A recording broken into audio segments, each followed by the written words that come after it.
Hello there and welcome.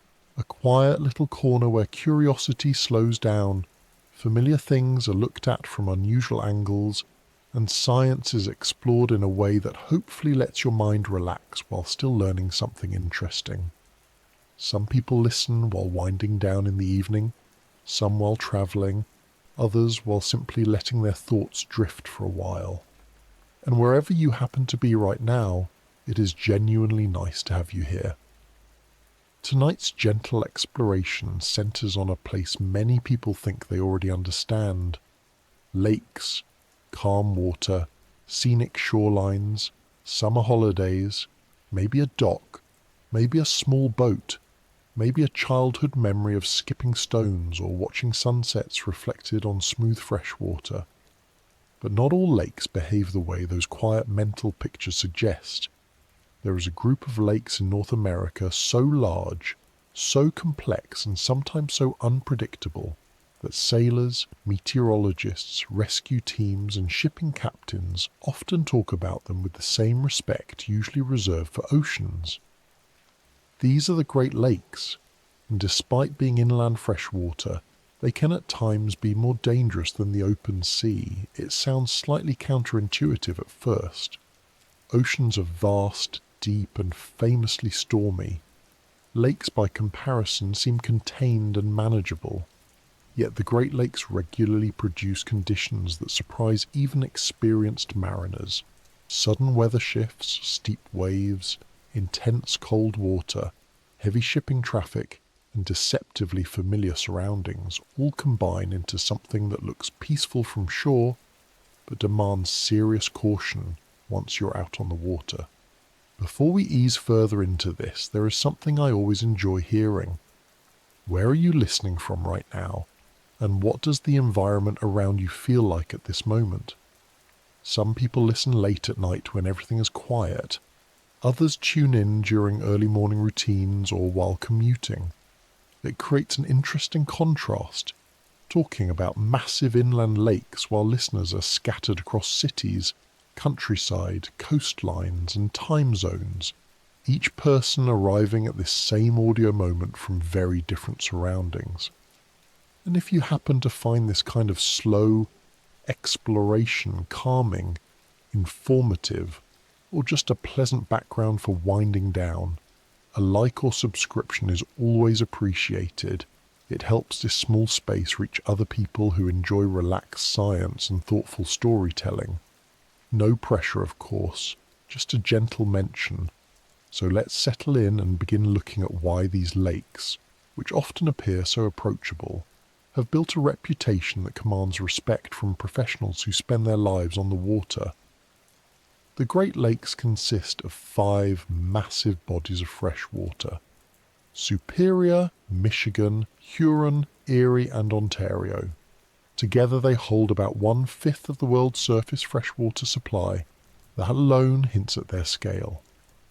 Lake Superior, the largest, contains more water than all the other Great Lakes combined and is large enough to generate its own weather patterns. When you look at a map, it becomes clear that these lakes resemble inland seas more than typical lakes. Their shorelines stretch for thousands of kilometres. Storms can travel long distances uninterrupted, and visibility across open water often shows nothing but horizon. Yet because they are lakes, many people subconsciously treat them as safer. There is a psychological effect at work. Lakes are often associated with recreation, cottages, fishing trips, and weekend boating. Oceans, on the other hand, carry an established reputation for danger. Sharks, hurricanes, vast distances, strong tides. The mental categories influence behaviour. People may take fewer precautions on a lake simply because it feels familiar and enclosed. Freshwater also behaves slightly differently from saltwater in ways that matter for safety. The buoyancy difference is subtle, but real. Saltwater helps you float a bit more easily. Freshwater provides less natural lift, which can make swimming more tiring, especially in rough conditions. It is not dramatic enough to notice casually, but in emergencies every physical factor becomes significant. Temperature is another critical piece. Oceans, especially near populated coasts, often maintain relatively stable temperatures compared to inland fresh water. The Great Lakes, particularly Superior, remain extremely cold for much of the year. Even in summer, deeper water temperatures can be shockingly low. Cold water shock is one of the most underestimated risks. Sudden immersion in cold fresh water can trigger involuntary gasping, rapid breathing, and loss of muscle control within minutes. People who are strong swimmers in pools or warm coastal water may find themselves overwhelmed quickly. Then there is the issue of weather speed. Ocean storms usually develop over long distances and attract extensively.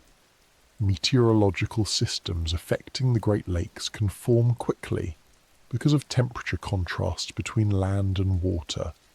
A calm morning can shift into dangerous waves by afternoon. Experienced boaters often emphasize checking forecasts repeatedly rather than relying on one earlier report. Wave behavior on these lakes also deserves attention.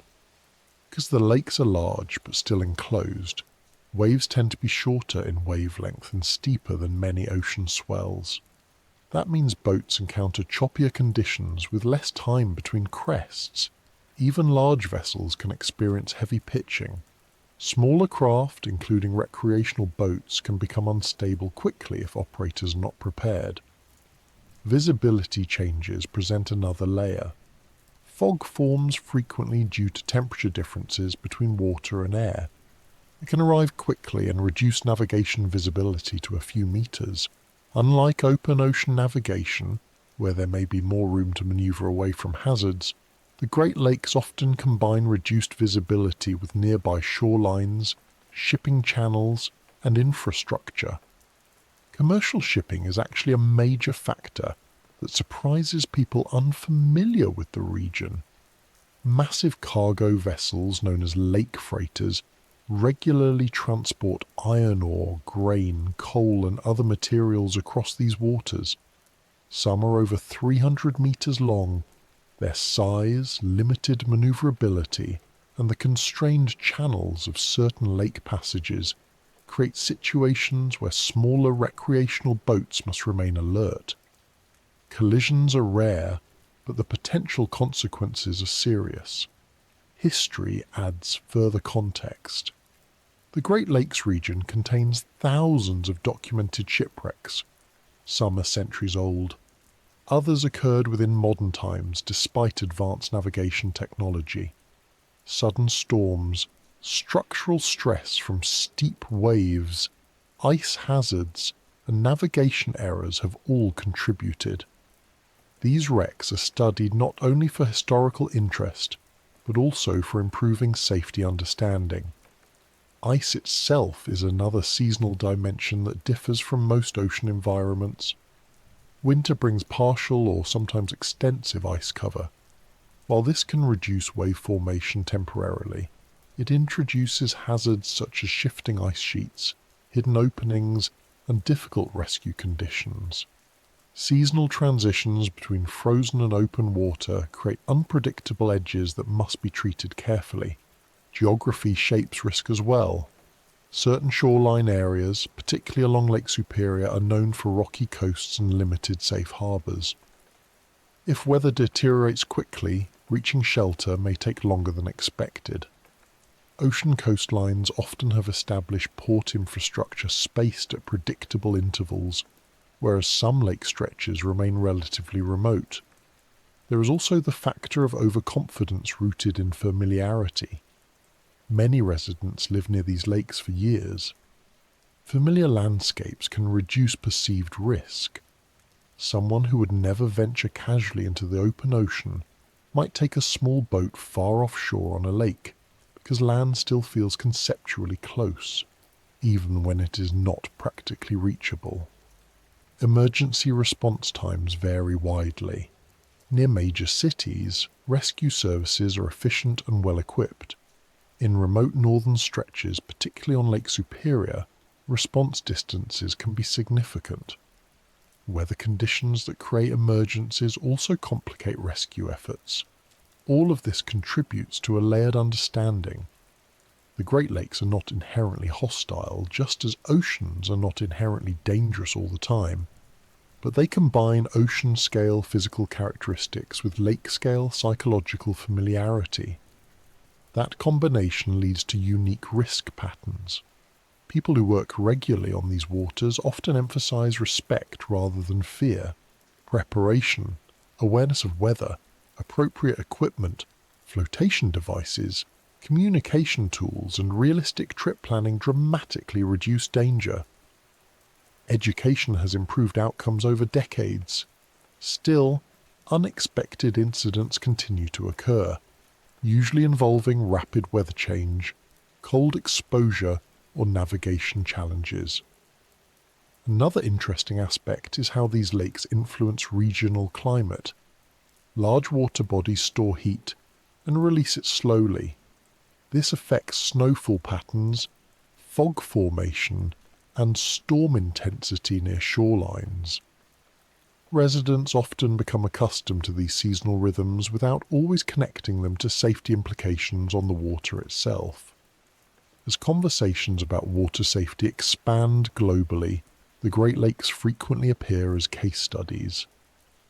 They demonstrate how inland freshwater systems can produce conditions comparable to oceans while maintaining a public image of recreational tranquility. Understanding that contrast helps inform broader water safety education, and as we continue moving through this exploration, it becomes increasingly useful to look more closely at how these lakes behave physically, why their scale matters so much, and how the absence of salt does not reduce their power. The next part naturally leans into that idea, examining how freshwater seas develop ocean-like characteristics and why size alone begins to change the entire safety equation. When people picture a lake, the image is usually small enough that the opposite shore remains visible, waves are gentle, and weather changes feel manageable. That mental picture works well for many lakes around the world, but it does not translate well to the Great Lakes. These bodies of water operate on a scale that shifts them into something closer to inland seas, even though they are technically fresh water. Understanding why they behave this way begins with size, depth, fetch distance, and the complex interaction between atmosphere and water surface. Scale changes everything in fluid systems. Lake Superior alone covers more than 82,000 square kilometers. That is larger than many entire countries. When wind moves across such a large uninterrupted surface, it has enough distance, known as fetch, to transfer substantial energy into the water. Small lakes limit wave formation because wind crosses them quickly. On the Great Lakes, wind can blow for hundreds of kilometers without obstruction. That sustained energy transfer produces waves comparable to coastal ocean conditions, sometimes exceeding 6 meters in height during strong storms. Depth adds another important factor. Many smaller lakes are shallow, which limits wave energy storage and temperature stability. Several Great Lakes, especially Superior and Michigan, contain deep basins that behave more like ocean shelves. Deep water retains cold temperatures, moderates seasonal warming, and supports large internal circulation systems. These circulation patterns influence currents, fog formation, nutrient distribution, and ice development. All of these influence how conditions evolve over time. Freshwater density also plays a subtle but measurable role. Freshwater is slightly less dense than salt water. That affects buoyancy, thermal layering, and mixing patterns. In saltwater oceans, salinity gradients combine with temperature gradients to produce stable stratification layers. The Great Lakes rely mostly on temperature differences for layering. During summer, warm surface water sits above colder deep water, limiting vertical mixing.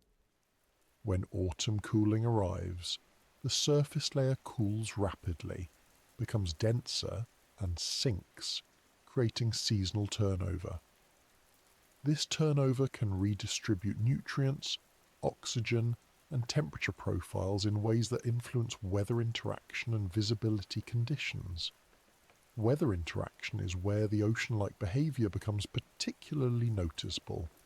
Large water bodies absorb solar energy slowly and release it slowly. This moderates nearby air temperatures and can generate localized weather systems.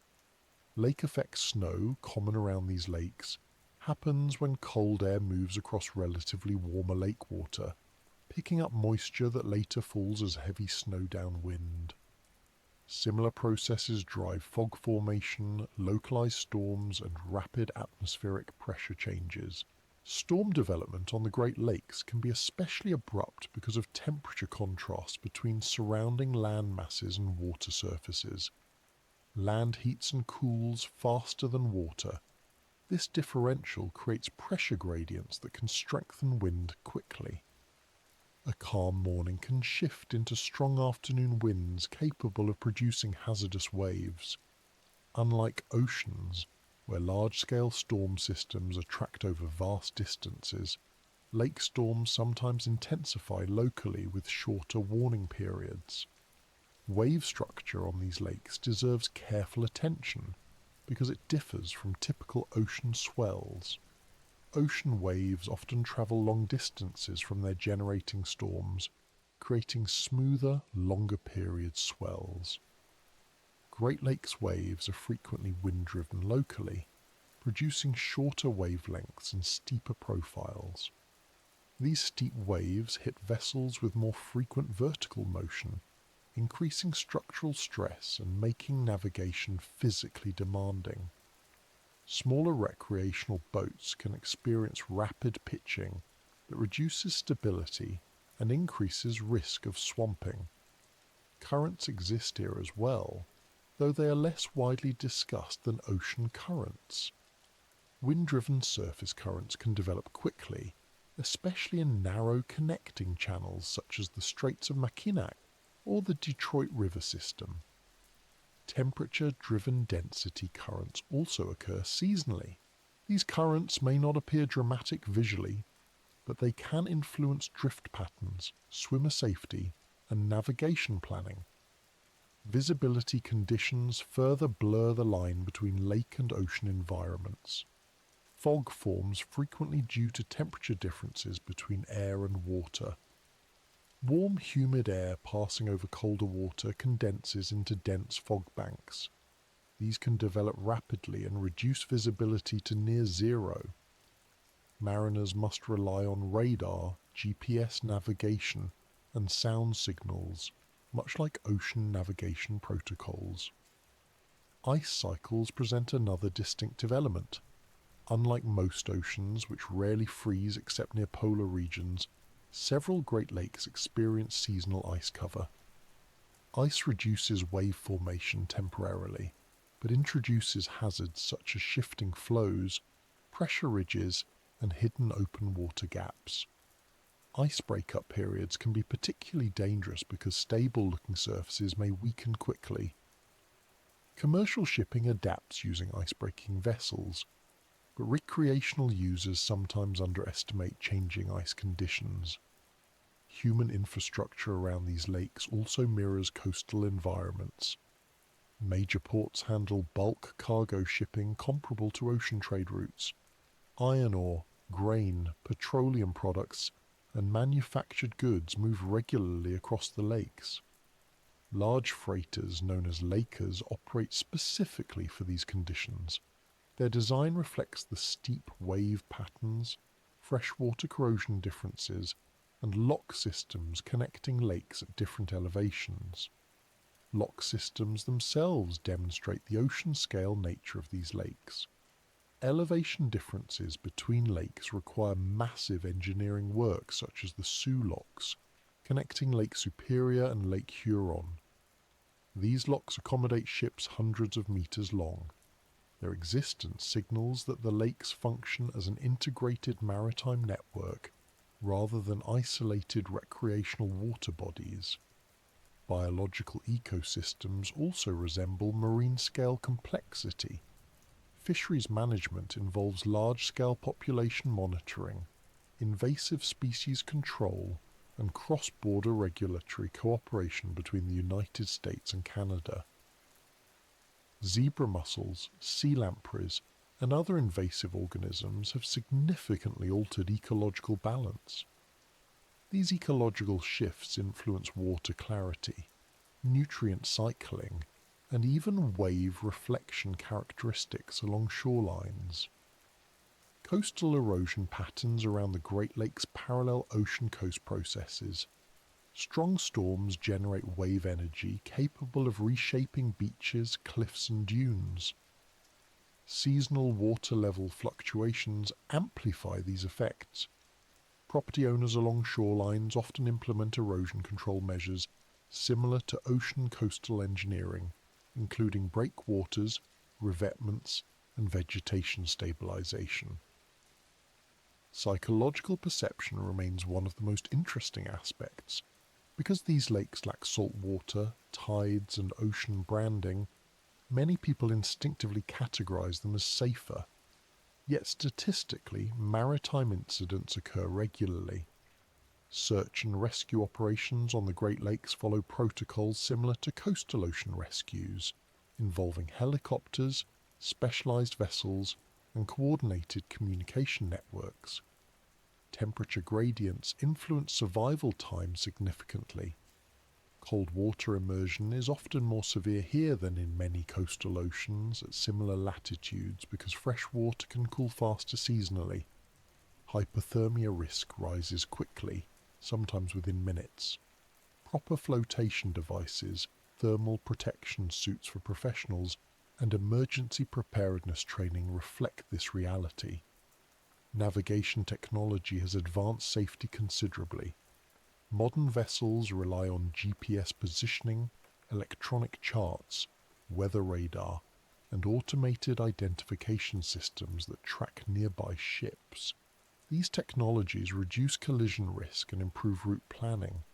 Still, technology supplements rather than replaces situational awareness. Rapid weather shifts still require human judgment. Recreational activity remains popular. Sailing, fishing, kayaking, and tourism thrive around the lakes. Public education campaigns emphasize weather awareness, flotation device use, and cold water preparedness. Many incidents involve experienced individuals who underestimated conditions rather than novices lacking basic knowledge. Research institutions study these lakes extensively. Limnology, the science of inland waters, treats the Great Lakes as unique laboratories for large-scale freshwater processes. Findings influence global freshwater management strategies, climate modeling, and environmental protection policies. Cross-border governance between the United States and Canada adds another dimension. Water quality agreements, pollution control initiatives, shipping regulations, and fisheries management require international coordination. This governance structure reflects recognition that the lakes function as shared maritime environments. From a broader perspective, the Great Lakes illustrate how classification labels can shape risk perception. Calling something a lake suggests calmness. Calling it an inland sea would likely change public expectations. Terminology influences preparation, caution levels, and safety behavior. Meteorological forecasting continues improving, offering better storm prediction accuracy. Satellite monitoring, buoy networks, and advanced modelling provide earlier warnings. Even so, localized effects remain challenging to predict perfectly. Mariners still rely on continuous observation and contingency planning. As understanding deepens, it becomes clearer that these freshwater seas combine physical characteristics of oceans with accessibility that invites widespread recreational use. That combination makes education essential, respecting the scale, monitoring weather closely, preparing for cold water, and recognizing the limitations of familiarity all contribute to safer interaction. And once the scale comparison settles in, the next aspect that naturally follows is how sheer size alone generates hazards that people often associate only with oceans. The discussion gradually shifts toward the consequences of that scale, particularly how large uninterrupted water surfaces create risks that smaller lakes simply cannot produce. Once the idea settles in that the Great Lakes behave more like inland seas than typical lakes, the next thing that becomes important is simply how big they are. Size alone changes how water behaves, how weather interacts with it, and how humans experience risk on it. Salt content has very little to do with danger compared with sheer surface area, depth, and distance between shores. When you place enough fresh water in one basin, the physical rules that govern oceans begin to show up almost automatically. A useful starting point is visibility. On smaller lakes, you almost always see land in multiple directions. That visual reference provides orientation, comfort, and practical navigation cues. On the Great Lakes, there are many areas where you can travel far enough from shore that nothing but horizon surrounds you. That psychological shift matters. When people no longer see land, decision-making tends to change. Some become overly cautious. Others underestimate how far they have travelled because the environment still feels like a lake rather than an ocean. Either way, orientation becomes dependent on instruments rather than sight. Distance also affects response time. If a boat develops mechanical trouble on a small lake, shore is usually reachable quickly. On the Great Lakes, distances can stretch to tens or even hundreds of kilometres. Rescue vessels, helicopters, or nearby ships may need significant time to arrive. That delay means preparedness becomes critical. Life jackets, communication equipment, navigation tools, and weather awareness all matter more when help cannot appear quickly. Wave development ties directly into this scale. Wind energy builds gradually as it crosses water. The longer that uninterrupted distance, the more energy transfers into wave motion. Meteorologists call this fetch length. On oceans, fetch can extend thousands of kilometres. The Great Lakes provide fetch distances long enough to generate substantial wave heights, particularly during strong storm systems. These waves may not match the largest ocean swells, but they often become steep, closely spaced, and unpredictable. That combination is challenging for vessels because it produces rapid pitching rather than smooth rolling motion. Boat design considerations reflect this. Commercial freighters operating on these lakes resemble ocean-going ships in hull strength, navigation systems, and crew training.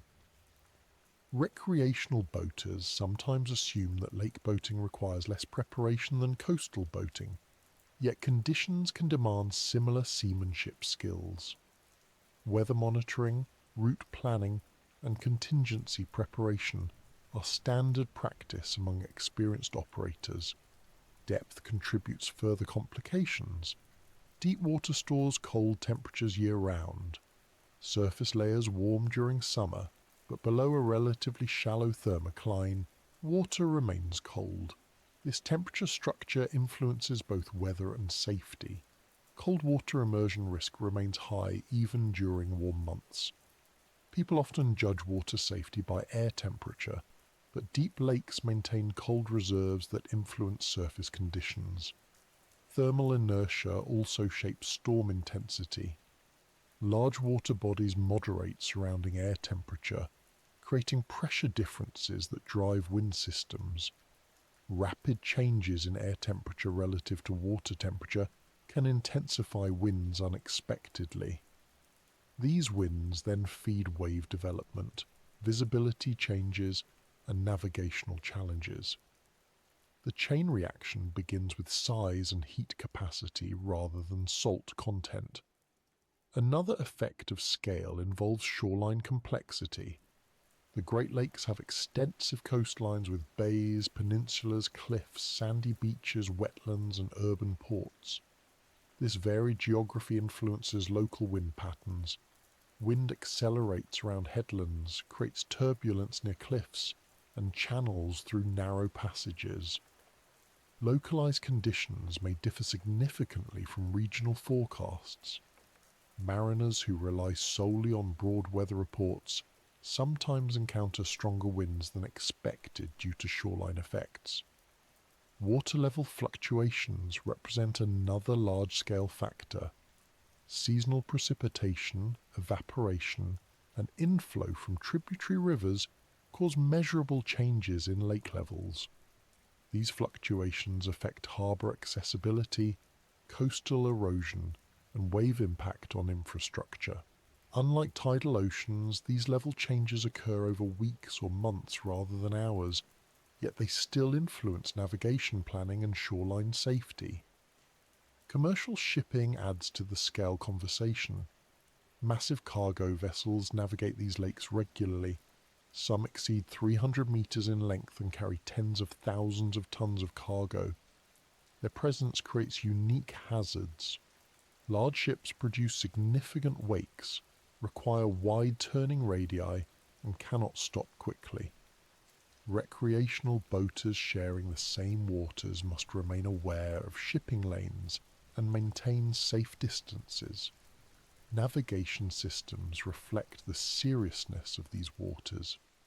Buoy networks, lighthouses, radar beacons, and electronic chart systems resemble coastal maritime infrastructure. These aids help vessels maintain safe courses through channels, avoid shoals, and navigate in poor visibility. Their presence signals recognition that these lakes require professional maritime standards. Weather unpredictability increases when large water surfaces interact with complex atmospheric systems. Storm fronts moving across continental North America encounter the lakes and sometimes intensify. The temperature contrast between land and water alters air stability, moisture content, and wind patterns. Rapid storm formation can surprise people expecting slower changes typical of smaller lakes. Fog formation also ties to scale. Large cold water surfaces cool moist air efficiently, leading to condensation. Dense fog banks can develop quickly and persist for hours. Navigation in fog requires radar, sound signals, and disciplined watchkeeping. Without these, orientation becomes difficult even for experienced boaters. Human perception continues playing a role. Calling something a lake suggests boundaries and containment. That perception may reduce caution. People often assume they can always return to shore quickly. In reality, distances may require hours of travel, especially in adverse weather. Recognizing that scale helps adjust expectations and encourages preparation. Cold water survival statistics highlight another consequence. Immersion times before hypothermia onset depend heavily on water temperature, body condition, flotation support, and protective clothing. Because these lakes remain cold for much of the year, survival windows can be short. Emergency preparedness training emphasizes wearing flotation devices, carrying signaling equipment, and planning routes conservatively. Research vessels studying these lakes operate much like oceanographic ships. They deploy buoys, conduct depth surveys, sample water chemistry, and monitor ecological changes. Scientific investment reflects recognition that these lakes influence regional climate, water supply, transportation, and environmental health. Cross-border governance reinforces this scale perspective. The United States and Canada share responsibility for water quality, fisheries management, pollution control, and shipping regulation. International agreements guide environmental protection efforts. Few lakes globally require such extensive multinational coordination. Economic importance further underscores their ocean-like role. Bulk cargo transportation across the lake supports industries ranging from steel production to agriculture. Ports such as Duluth, Chicago, Detroit and Toronto function as major logistical hubs. Maritime safety regulations reflect the economic stakes involved. Climate change research increasingly focuses on these lakes. Changing ice cover patterns, shifting precipitation levels, and temperature trends influence water levels, storm intensity, and ecological balance. Long-term monitoring helps anticipate future safety considerations for both shipping and recreation. Recreational culture around the lakes remains strong. Sailing regattas, fishing tournaments, kayaking expeditions, and tourism attract millions annually. Education campaigns emphasize respecting conditions, checking weather frequently, and understanding cold water risks. Experienced local communities often share practical knowledge that complements official guidance. Search and rescue operations illustrate the seriousness of these environments. Coast Guard units, Marine Police, and volunteer organizations maintain readiness similar to coastal regions. Helicopters, fast response boats, and coordinated communication networks support emergency response. Training scenarios often assume ocean-level hazards. Technological advances continue improving safety. Satellite weather monitoring, real-time buoy data, smartphone navigation apps, and automated distress signaling devices give modern boaters more information than previous generations. Still, technology cannot replace judgment. Equipment failure or unexpected weather remains possible. Understanding scale without salt ultimately means recognizing that water physics depends primarily on size, depth, and energy input. Salinity influences buoyancy and corrosion, but does not determine wave power, weather interaction, or rescue complexity. Large freshwater bodies behave according to the same physical laws governing oceans, and as attention shifts from sheer size to how weather behaves over these vast surfaces, the next natural area of exploration becomes storms themselves, not just their strength, but how quickly they form, how unexpectedly they intensify, and why sailors often describe Great Lakes storms as some of the fastest changing conditions they encounter. Once the scale of the Great Lakes starts to make sense, the next thing that tends to catch people off guard is how quickly weather can change there. Many sailors who are comfortable on coastal waters often mention that these lakes have a reputation for fast-building storms. It is not that storms on the oceans are slow or gentle, but oceans usually allow weather systems to develop over long distances where tracking is easier.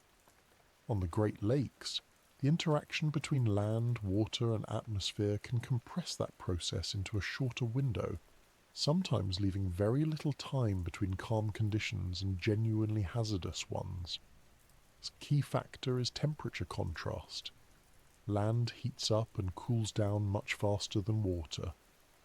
During warm months, surrounding land areas can become significantly hotter than the lake surface. That temperature difference affects air pressure. Warm air rises over land, cooler air sits above the lake, and the pressure imbalance encourages air movement. When these gradients sharpen, wind can strengthen rapidly. What begins as a light breeze during a calm morning can evolve into sustained strong winds by afternoon, especially when combined with incoming weather fronts. Cold fronts moving across North America frequently interact with the lakes in ways that intensify local conditions. When a cold air mass slides over relatively warmer lake water, instability increases. Rising air currents strengthen, moisture evaporates from the surface, and cloud development accelerates.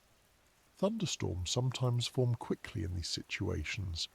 Sailors have reported conditions shifting from clear skies to heavy rain, lightning and strong winds within an hour or two.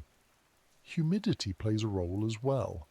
Large freshwater surfaces provide significant evaporation. Moist air moving over the lakes can contribute to cloud formation, even when surrounding land appears relatively clear. This moisture source sometimes feeds localized storm development that was not fully predicted by broader regional forecasts. Weather models continue improving, but small-scale lake interactions remain challenging to predict perfectly. Wind direction shifts also matter. Because the lakes are large yet enclosed by land masses, winds can funnel along certain geographic orientations. Shorelines, peninsulas and nearby terrain influence airflow patterns. When wind aligns with the long axis of a lake, fetch increases quickly, producing higher waves in a relatively short time. A change in wind direction of even a few degrees can significantly alter wave conditions. Pressure changes often provide early clues, though casual boaters do not always monitor barometric trends. A falling barometer suggests approaching unsettled weather. Experienced mariners sometimes check pressure readings regularly, especially during seasons known for rapid weather transitions. Combining pressure data with visual observation of cloud development improves situational awareness. Cloud structure itself offers hints. Cumulonimbus clouds, characterized by vertical development and anvil-shaped tops, often signal thunderstorms. On the Great Lakes, these can appear relatively quickly because of the moisture and temperature contrasts already present. Rapid cloud growth accompanied by darkening skies usually indicates strengthening atmospheric instability. Lightning risk deserves attention. Open water provides little shelter, and lightning strikes over lakes occur regularly during storm seasons. Boaters caught far from shore face increased exposure. Monitoring forecasts, carrying weather alert radios and maintaining awareness of cloud development all help reduce risk. Visibility deterioration accompanies many sudden storms. Heavy rain reduces sight distance, while wind-driven spray further obscures navigation. Combined with choppy waves, these factors complicate steering and situational awareness. Radar and GPS navigation systems help professionals, but smaller recreational vessels may rely more heavily on visual cues. Temperature drops can also be abrupt. A passing storm front sometimes brings cooler air masses that lower surface air temperature quickly. That drop increases hypothermia risk for anyone exposed to wind, rain, or spray. Even without immersion, prolonged exposure to cold wind and wet conditions reduces physical endurance. Seasonal timing influences storm patterns. Late summer and early autumn often produce particularly dynamic conditions. Warm lake water meets cooler incoming air masses, strengthening atmospheric instability.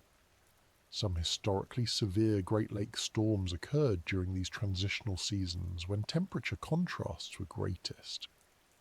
Winter storms present a different set of challenges. Strong winds interacting with cold water can produce freezing spray.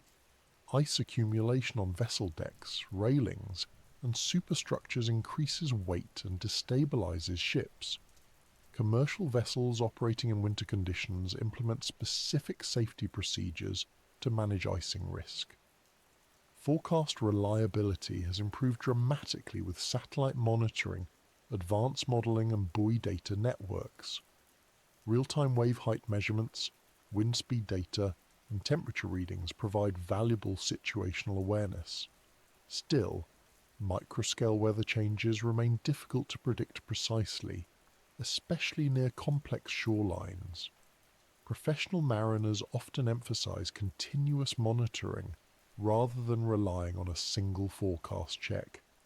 Weather apps, marine radio broadcasts, and onboard instruments all contribute to a dynamic picture. recreational boaters increasingly have access to similar information through smartphones and portable devices, but consistent attention remains essential. Historical records contain many accounts of sudden Great Lakes storms causing maritime incidents. Some involved large commercial vessels, others smaller recreational craft. Analysis of these incidents often highlights rapid weather deterioration combined with delayed response decisions. Awareness of how quickly conditions can shift helps inform safer behavior. Human psychology sometimes delays response to changing weather. People naturally prefer to continue planned activities rather than alter course. When conditions worsen gradually, that tendency can lead to late decision-making. On the Great Lakes, where changes may accelerate quickly, early caution often proves beneficial. Communication infrastructure supports safety efforts. Marine radio channels provide weather updates, navigational warnings, and distress coordination.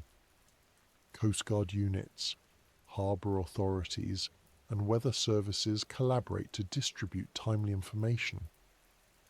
Familiarity with communication protocols improves response effectiveness.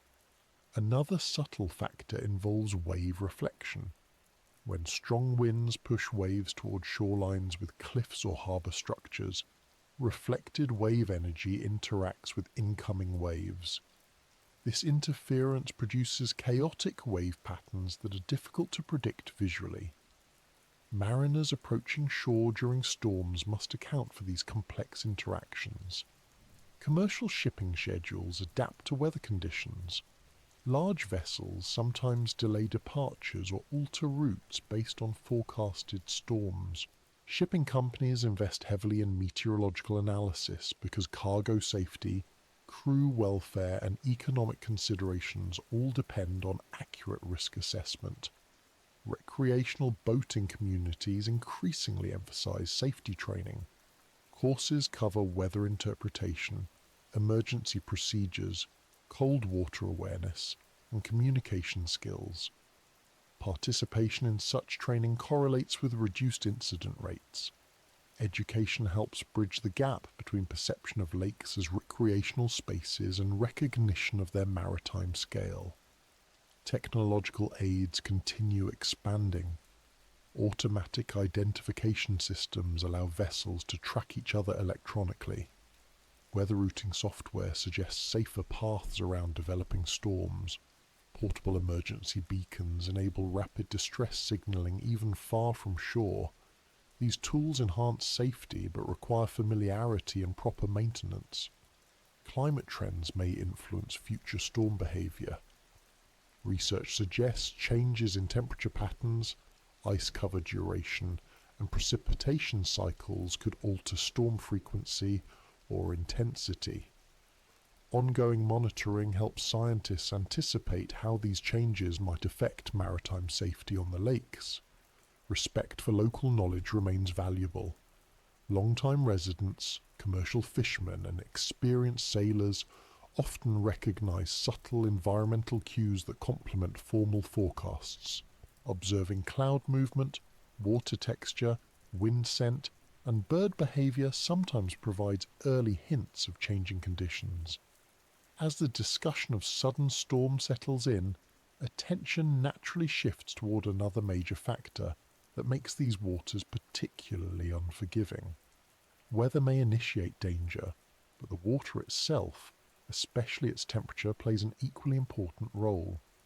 The cold nature of Great Lakes water introduces risks that persist even during calm conditions, and understanding that aspect becomes the next logical step in appreciating why these inland seas command such consistent respect.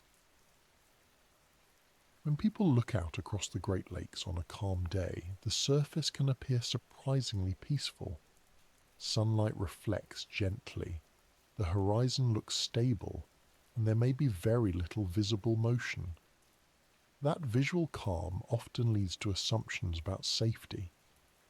Yet one of the most serious risks connected with these waters has very little to do with waves or storms. It sits quietly below the surface, and it remains present even on the most tranquil days. That risk is cold water shock, a physiological response that happens when the body suddenly encounters very cold water. Many people associate dangerous cold water only with winter conditions. The reality on the Great Lakes is different. Because of their depth and volume, these lakes retain cold temperatures year-round. Surface layers warm during summer, but deeper water stays cold, and mixing events can bring that cold water upward unexpectedly. Even in late summer, temperatures in some areas may be low enough to trigger significant physiological stress. Cold water shock begins immediately upon sudden immersion. The first reaction is often an involuntary gasp reflex. This happens within seconds and can be dangerous if the person's head is underwater at that moment. Water inhalation risk rises sharply during this initial stage.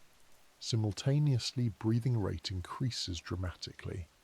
People may hyperventilate, losing control of breathing rhythm. Panic sometimes follows, especially if the person was not expecting the immersion. Heart rate and blood pressure also change rapidly. The body attempts to protect core temperature by constricting blood vessels near the skin. This sudden cardiovascular stress can be dangerous, particularly for individuals with underlying heart conditions. Even otherwise healthy individuals may experience dizziness or disorientation during this phase. Muscle function changes quickly as well. Cold exposure reduces muscle efficiency. Hands lose dexterity first. Tasks such as fastening flotation devices, gripping boat edges, or operating communication equipment become harder. Within minutes, swimming strength declines. People who consider themselves strong swimmers in warm water sometimes underestimate how quickly cold water reduces endurance. Hypothermia develops over a longer time frame, but cold water shock itself can incapacitate someone before hypothermia becomes the primary concern. Survival discussions often focus on hypothermia timelines, yet the first few minutes after immersion frequently determine outcomes. Staying afloat, controlling breathing, and maintaining orientation are critical during this initial phase. Flotation devices significantly improve survival chances. Life jackets help keep airways above water during involuntary breathing reactions. They also reduce the need for active swimming, conserving energy, and helping maintain body heat. Safety campaigns around the Great Lakes consistently emphasize wearing flotation devices rather than simply carrying them on board. Clothing choices matter too. Regular clothing provides limited insulation when wet. Specialized cold water immersion suits used by professional mariners offer thermal protection and buoyancy. Recreational users rarely wear full immersion suits, but layered clothing, waterproof outer garments, and personal flotation devices together improve outcomes compared with minimal clothing. Water temperature perception can be misleading. Air temperature strongly influences expectations. A warm, sunny day encourages assumptions of comfortable water, yet deep lakes warm slowly. Surface readings may appear moderate while deeper water remains cold enough to cause shock. Sudden immersion through a fall or boat capsize exposes the body to those colder layers immediately. Wind conditions influence thermal stress as well. After immersion, wind accelerates heat loss through evaporation. Wet clothing combined with strong wind speeds increases cooling rates, even if air temperature seems mild. Remaining out of the water but soaked and exposed still poses risk. Seasonal transitions produce particularly deceptive conditions. Spring often combines warming air with still cold water. Recreational activity increases during this time, but water temperatures lag behind seasonal expectations. Many cold water incidents occur during spring boating and fishing seasons. Alcohol consumption sometimes contributes indirectly. Alcohol impairs judgment, reduces awareness of cold exposure symptoms, and affects balance. It also alters blood vessel responses, potentially accelerating heat loss. Safety education programs frequently highlight these combined risks. Cold water shock education has expanded over recent decades. Public awareness campaigns, boating safety courses, and Coastal Guard outreach emphasize recognizing early symptoms. Simple practices such as testing water temperature before extended activity, wearing flotation devices consistently, and informing others of travel plans all improve safety. Professional maritime operations incorporate strict cold water protocols. Commercial crews conduct safety drills, maintain immersion suits, and use thermal protective gear when necessary. Emergency response training often includes cold water survival techniques, such as heat conservation postures and group huddling strategies. Scientific research continues exploring physiological responses to cold immersion. Studies measure breathing patterns, cardiovascular reactions, muscle function, and cognitive performance under controlled conditions. Findings inform updated safety recommendations and equipment design. Psychological factors influence outcomes as well. Panic responses increase oxygen consumption, accelerate fatigue, and impair decision-making. Training that emphasizes controlled breathing and calm response helps individuals manage initial shock more effectively. Communication equipment plays an important role. Waterproof radios, emergency locator beacons, and mobile communication devices improve rescue coordination. Rapid distress signaling shortens response times, which can be critical given the limited survival window in cold water. Rescue operations on the Great Lakes frequently involve helicopters due to distance from shore. Cold water conditions complicate both rescue and post-rescue care. Medical teams often treat hypothermia, respiratory complications, and shock symptoms simultaneously. Boat design features sometimes incorporate safety considerations related to cold water. Self-righting vessels, accessible reboarding ladders, and enclosed cabins improve survival prospects after accidental immersion. Recreational boaters increasingly look for such features when selecting equipment. Public beaches and swimming areas maintain safety infrastructure such as lifeguards, temperature monitoring, and warning signage. Even so, individuals venturing beyond supervised areas must rely on personal preparation and awareness. Environmental conditions can change quickly. Upwelling events, where deeper cold water rises to the surface, occasionally lower surface temperatures unexpectedly. These events result from wind patterns and water circulation changes. Swimmers and boaters may notice sudden temperature differences without obvious visual cues. Long-term climate trends influence lake temperature patterns. Warmer average air temperatures may alter ice cover duration and seasonal warming rates. However, deep water thermal inertia means cold exposure risk remains significant despite broader climate changes. Understanding cold water shock ultimately reinforces a broader theme. Danger does not always present itself dramatically. Calm water, clear skies, and warm air can coexist with physiological risks below the surface. Awareness, preparation, and consistent safety practices help manage those risks effectively. And once the hidden nature of cold water becomes clear, another closely related aspect begins to emerge. Many people instinctively believe lakes are safer than oceans simply because they are lakes. That perception itself shapes behavior, and examining why freshwater environments sometimes feel deceptively safe becomes the next natural direction for this exploration. Once cold water risk becomes clear, another layer begins to make sense, and that layer has less to do with physics and more to do with human perception. Many people grow up around lakes. Family holidays, fishing trips, summer swimming, small boats tied to wooden docks. All of those images create a sense of familiarity. Oceans, by contrast, often carry a reputation for power and unpredictability. People hear about hurricanes, strong tides, large predators, and vast distances. That reputation naturally encourages caution.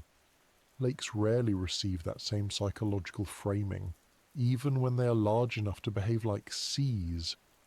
This perception gap influences behaviour in subtle ways.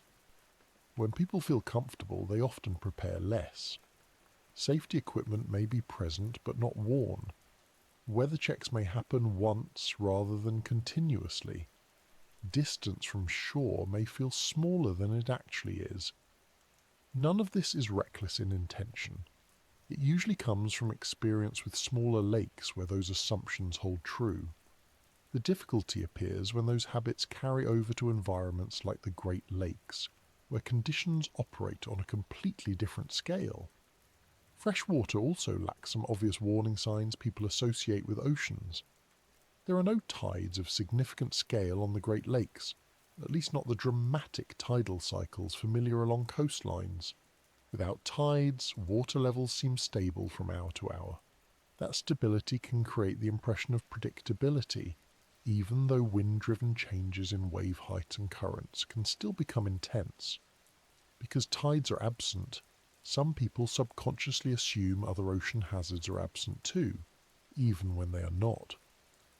Another perception factor involves salinity.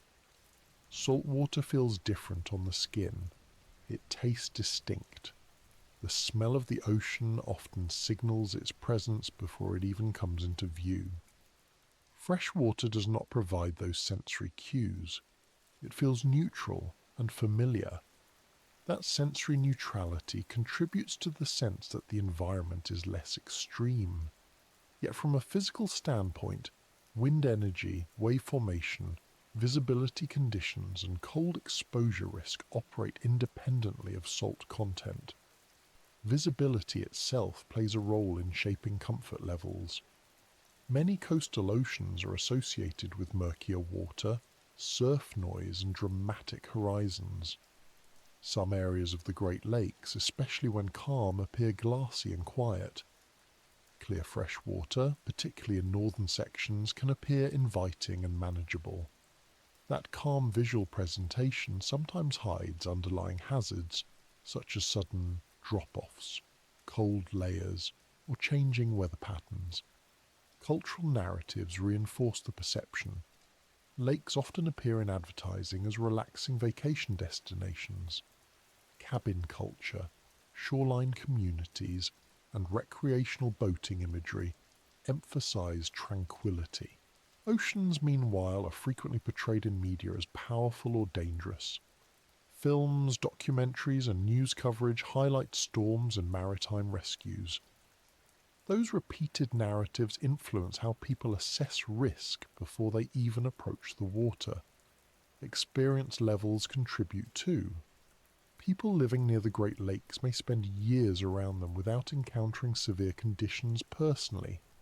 Long periods of calm reinforce confidence. That confidence is understandable, but it can reduce attention to rare but serious events. Maritime safety studies often show that familiarity sometimes correlates with lower perceived risk, even when objective hazards remain unchanged. Swimming expectations also differ. Ocean swimmers often expect currents, waves, and cooler temperatures. Lake swimmers sometimes expect still water and warmer temperatures. When conditions differ from expectations, response time slows. Cold shock, wave action, or unexpected currents can feel surprising rather than anticipated.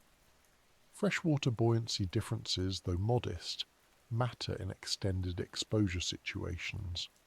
Saltwater supports flotation slightly better.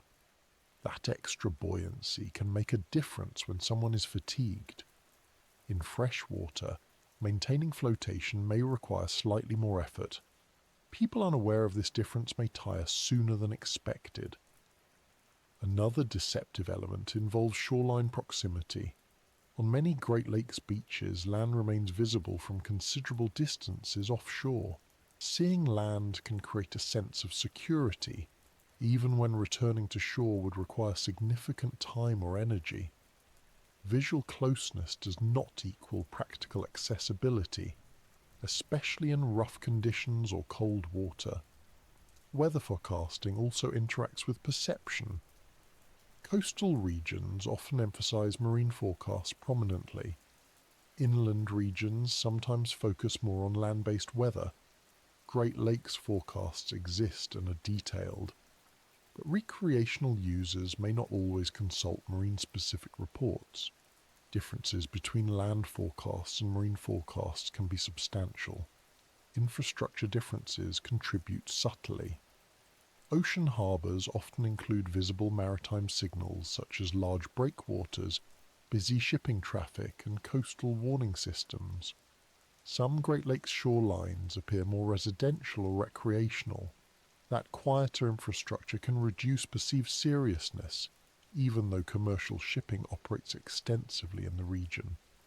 Historical awareness varies as well. Many people know famous ocean maritime disasters. Fewer are aware of the large number of shipwrecks in the Great Lakes. The region holds thousands of documented wreck sites. Awareness of that history sometimes changes perception, but many recreational users remain unfamiliar with it. Education campaigns increasingly address these perception gaps. Boating safety organizations emphasize that large lakes require ocean-level respect. Messaging encourages consistent flotation device use, weather monitoring, and conservative trip planning. Outreach targets both residents and visitors unfamiliar with the lake's scale. Technology can both help and hinder perception. GPS navigation, smartphone weather apps, and digital communication provide valuable safety tools. At the same time, reliance on technology sometimes creates overconfidence. Devices fail, batteries deplete, signals drop. Experienced mariners typically combine technological aids with traditional observation skills. Cold water awareness specifically challenges the safe lake assumption. Many incidents involve individuals who would have prepared differently if entering ocean water, but assumed a lake environment would be warmer.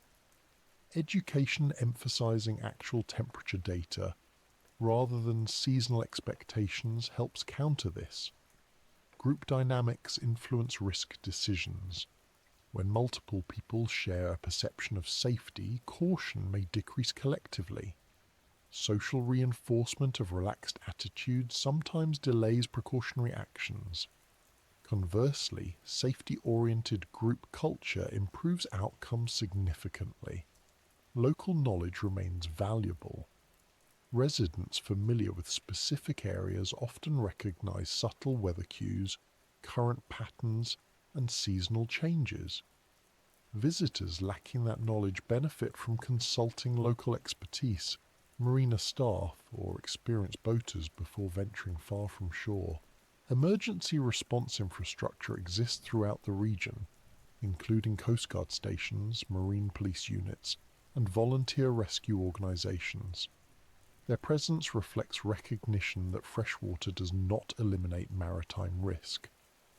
Response planning often mirrors coastal operations in equipment and training.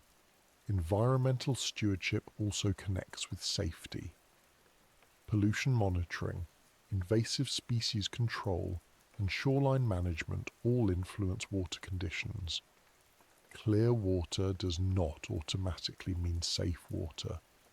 Ecological factors sometimes affect visibility, navigation hazards, and water chemistry.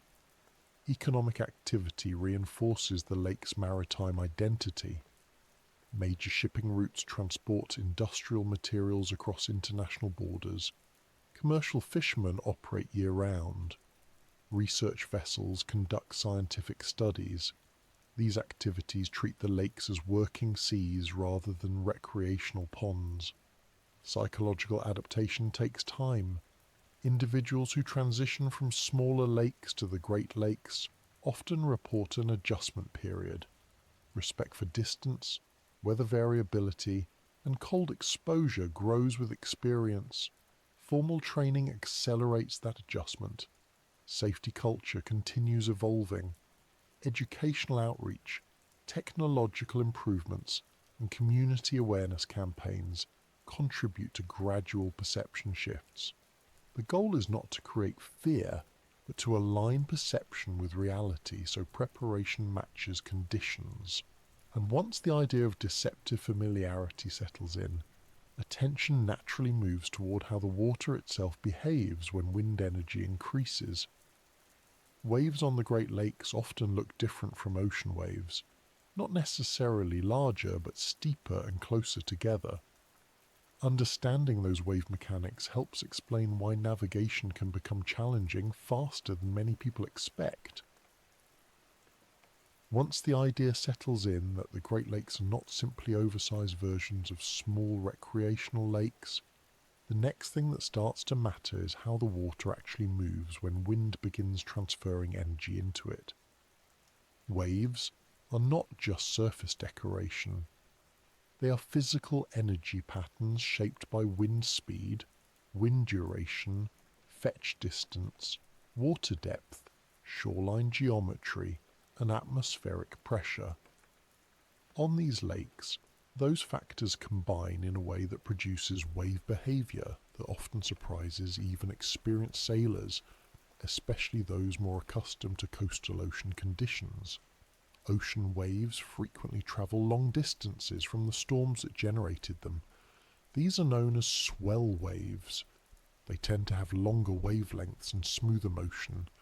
A boat riding ocean swell may experience gradual lifting and lowering rather than abrupt vertical motion. That does not make oceans safe, but the wave rhythm is often more predictable. The Great Lakes, by contrast, tend to generate locally driven wind waves.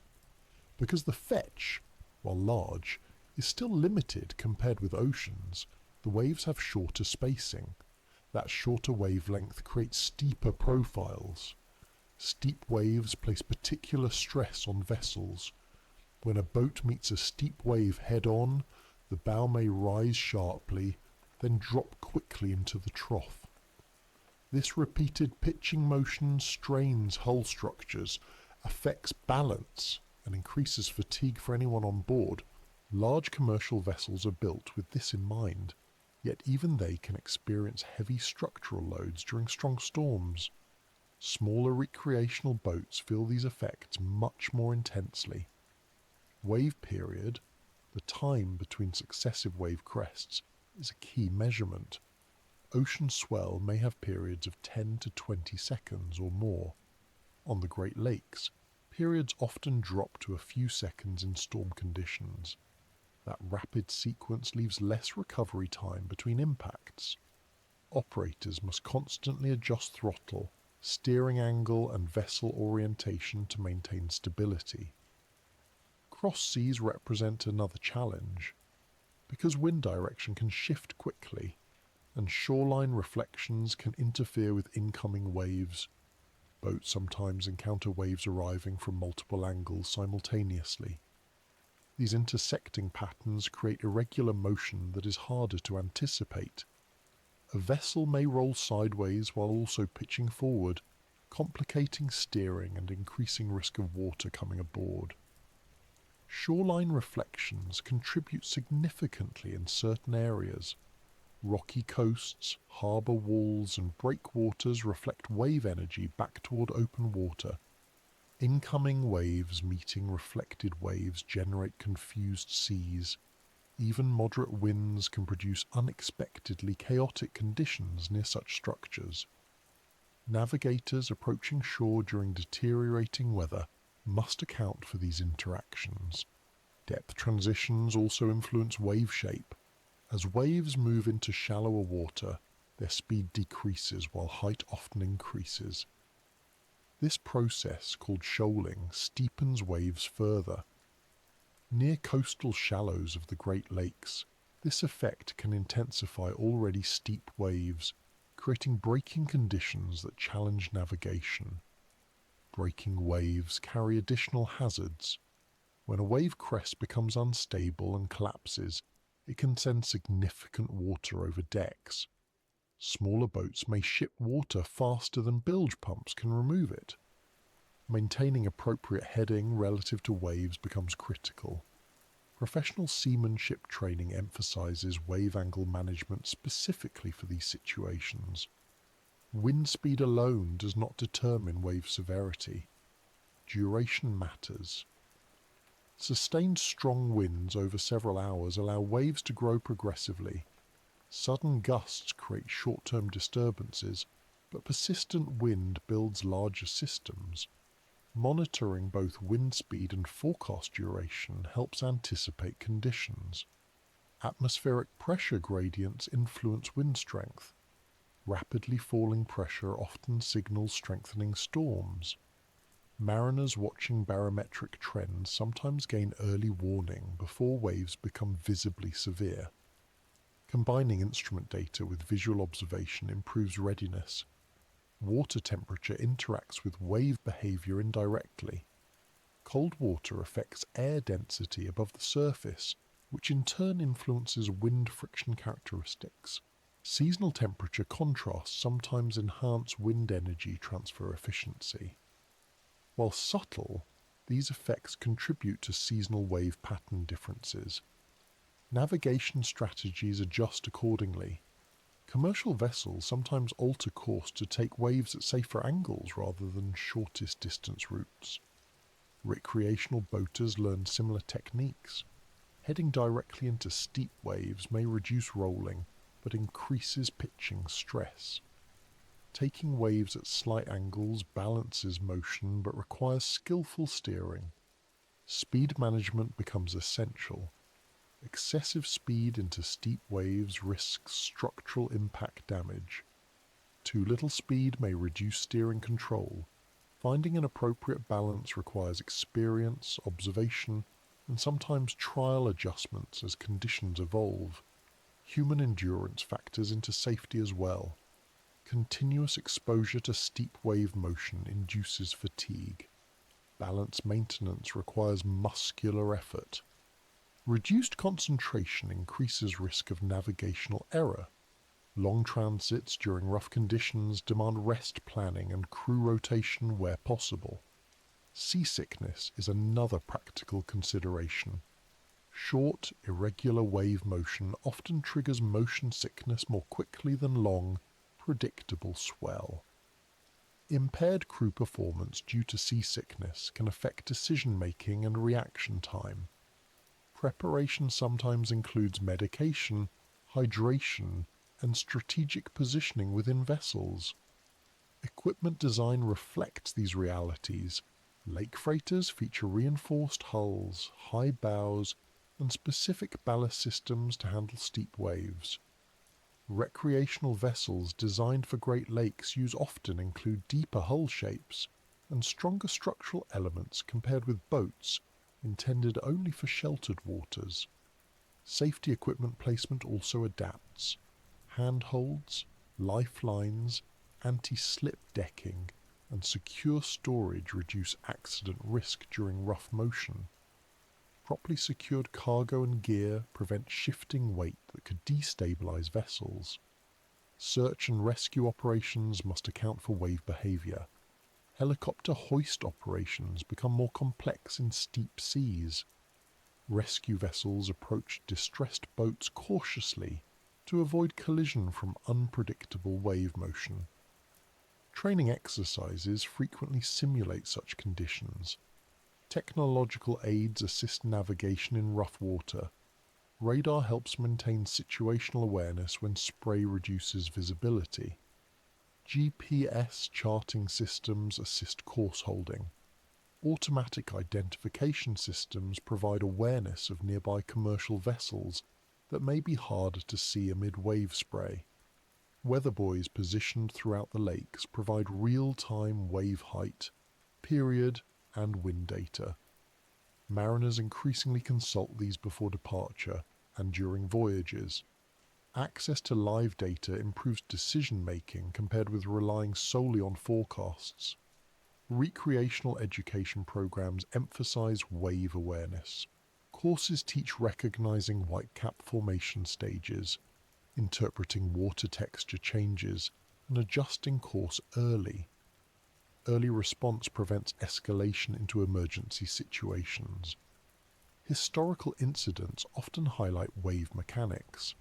Several documented shipwrecks occurred when steep waves overwhelmed vessels not structurally prepared, or when navigational decisions underestimated wave severity. Investigation reports frequently mention shortwave periods as contributing factors. Public perception sometimes equates wave danger with wave height alone. Height matters, but steepness and period often determine handling difficulty. 2-meter waves with short periods can be more challenging than higher waves with long periods. Shoreline users experience wave effects differently. Strong waves contribute to coastal erosion, structural damage, and hazardous swimming conditions. Rip currents sometimes develop where wave energy concentrates, posing risk even to strong swimmers. Climate variability may influence future wave patterns. Changing wind regimes, temperature gradients, and ice cover duration could alter seasonal wave characteristics. Research institutions continue monitoring trends to refine safety recommendations.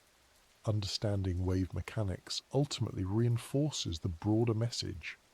These freshwater seas generate physical conditions comparable to coastal environments, sometimes with additional complexities. Preparation, respect for changing conditions, and continuous observation remain key elements of safe navigation. And as wave behavior becomes clearer, another factor naturally follows. Even when waves build and conditions deteriorate, escaping to safety is not always straightforward. Shorelines are not uniformly accessible, harbours are not always nearby, and planning exit routes becomes an essential part of operating safely on these vast inland waters. Once wave behaviour starts making sense, another practical reality gradually comes into focus, and that reality involves geography. It might seem intuitive that being on a lake always means land is relatively close, and therefore safety is readily available. On smaller lakes, that assumption often holds true. On the Great Lakes, however, shoreline proximity does not automatically translate into accessible refuge. Distance, coastline shape, infrastructure availability, weather interaction with terrain, and even underwater hazards all influence whether reaching shore is actually a safe option. Distance alone is the first factor.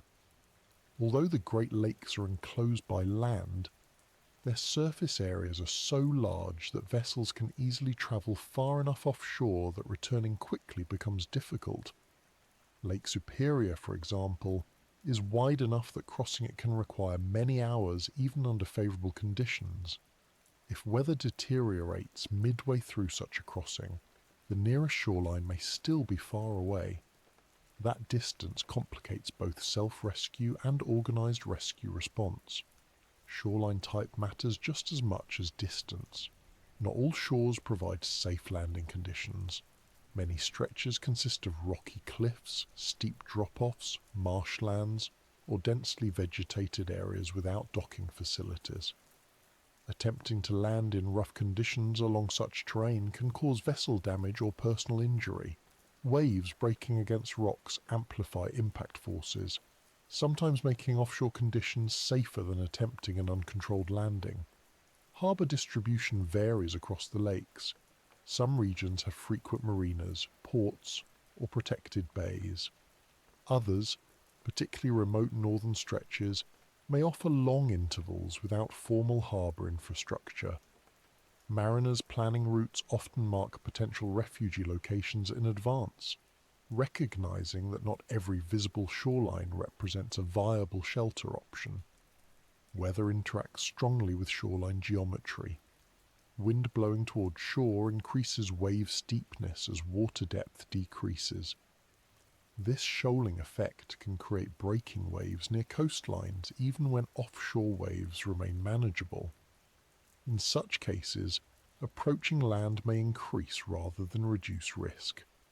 Experienced sailors sometimes hold position offshore until conditions stabilize rather than attempting immediate landfall.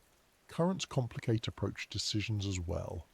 Wind-driven surface currents can push vessels toward hazardous areas faster than anticipated.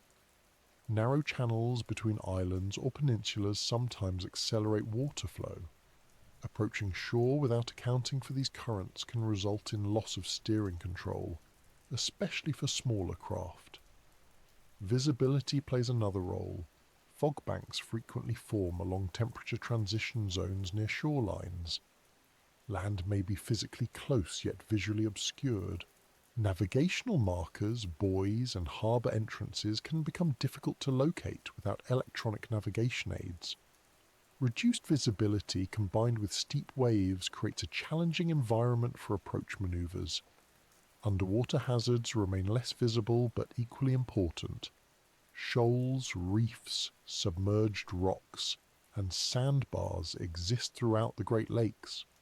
Nautical charts identify many of these hazards, but visual detection is unreliable, particularly in rough water or low visibility. Grounding incidents sometimes occur when vessels attempt hurried shoreline approaches during deteriorating weather. Human psychology again influences decision-making. The instinct to head for land during difficulty is strong. That instinct often works in many environments, but on these lakes, careful evaluation is required. A distant protected harbour may offer better safety than a nearby exposed coastline. Planning before departure helps avoid rushed decisions. Seasonal conditions further affect shoreline accessibility. Ice accumulation during winter months alters harbour entrances and shoreline characteristics. Spring thaw introduces floating debris such as logs or ice remnants that can obstruct approach routes.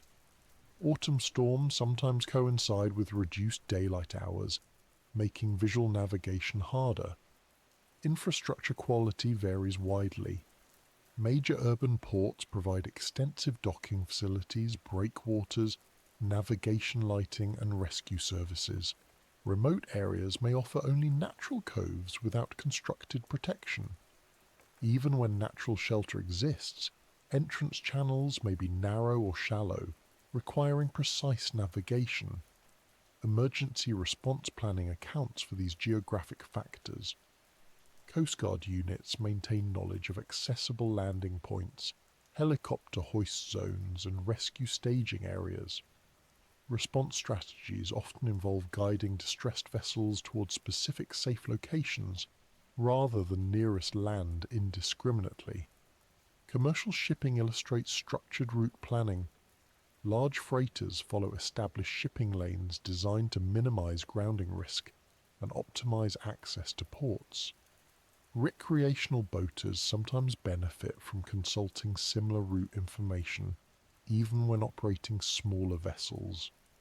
Communication equipment becomes crucial when escape options are limited. Marine radios, satellite communication devices, and emergency beacons allow coordination with rescue services, even when immediate land access is unavailable. Prompt communication shortens response times. Navigation education emphasizes chart reading skills. Understanding bathymetry, shoreline contours, harbour locations and hazard markings helps mariners anticipate safe refuge options. Electronic chart plotters assist, but familiarity with underlying geography remains valuable. Local knowledge again provides an advantage. Residents familiar with specific coastlines often know protected coves, seasonal conditions and less obvious hazards. Visiting boaters sometimes consult local marina operators or experienced sailors before exploring unfamiliar sections. Environmental conservation zones occasionally restrict shoreline access. Protected wetlands, wildlife habitats, and conservation areas may limit docking or landing. Respecting these restrictions is important both legally and ecologically, but it also requires planning alternative refuge options. Coastal erosion affects harbour reliability over time. Changing sediment patterns alter depths and shoreline configurations. Updated charts and local advisories help account for these changes. Relying on outdated information increases risk. Search and rescue statistics reflect these complexities. Some incidents involve vessels damaged during attempted emergency landings rather than during initial offshore difficulties. Training increasingly emphasizes evaluating all options rather than reflexively heading shoreward. Technological improvements assist route planning. Satellite imagery, real-time weather overlays, and digital chart updates enhance situational awareness. Still, reliance on technology alone is insufficient without interpretive judgment. Recreational safety campaigns encourage conservative trip planning, identifying multiple refuge points, monitoring weather continuously, and setting turnaround thresholds improve safety outcomes. Many experienced boaters adopt the practice of turning back earlier than strictly necessary. Psychological comfort sometimes returns once land becomes visible, even if conditions remain hazardous. Awareness of that psychological shift helps maintain objective decision-making. Visible land does not guarantee safety. Environmental conditions beyond weather also influence shoreline safety. Water level fluctuations affect harbour depth. Seasonal algae blooms may reduce water clarity, complicating hazard detection. Floating debris after storms introduces additional risks. International border considerations arise on certain lakes shared by multiple countries. Approaching shore may involve customs regulations or communication requirements. While emergencies override formalities, awareness simplifies coordination. All of these elements reinforce the central point. Shorelines around the Great Lakes do not automatically function as safe havens. Distance, terrain, weather interaction, infrastructure, and human perception all shape whether landfall improves safety or introduces new hazards. And as geographic escape limitations become clearer, another closely related factor emerges. Even when shore access exists, visibility conditions sometimes deteriorate rapidly, especially with fog formation over large, cold, freshwater surfaces. Understanding how visibility loss affects navigation naturally becomes the next part of the picture. Once shoreline access stops feeling like a guaranteed safety net, the next environmental factor that starts to matter is visibility. On the Great Lakes, visibility conditions can change in ways that feel gradual at first, almost subtle, until suddenly the horizon is gone. Fog is one of the most common reasons for that shift. It does not arrive with the drama of a thunderstorm or the obvious force of heavy wind. It often builds quietly, and that quietness is exactly what makes it dangerous. Fog formation over large freshwater bodies comes down mostly to temperature differences between air and water. The Great Lakes, especially the deeper northern sections, stay cold for much of the year. When warm, moist air moves across that colder surface, water vapor condenses into tiny droplets suspended in the air. Those droplets scatter light, reducing visibility sometimes to just a few meters. What looked like a wide-open landscape moments earlier can become visually featureless. That featureless quality matters psychologically as well as practically. Humans rely heavily on visual reference points for orientation. A visible shoreline, distant vessel, or even the sun's position helps maintain spatial awareness. When fog removes those cues, navigation becomes instrument dependent.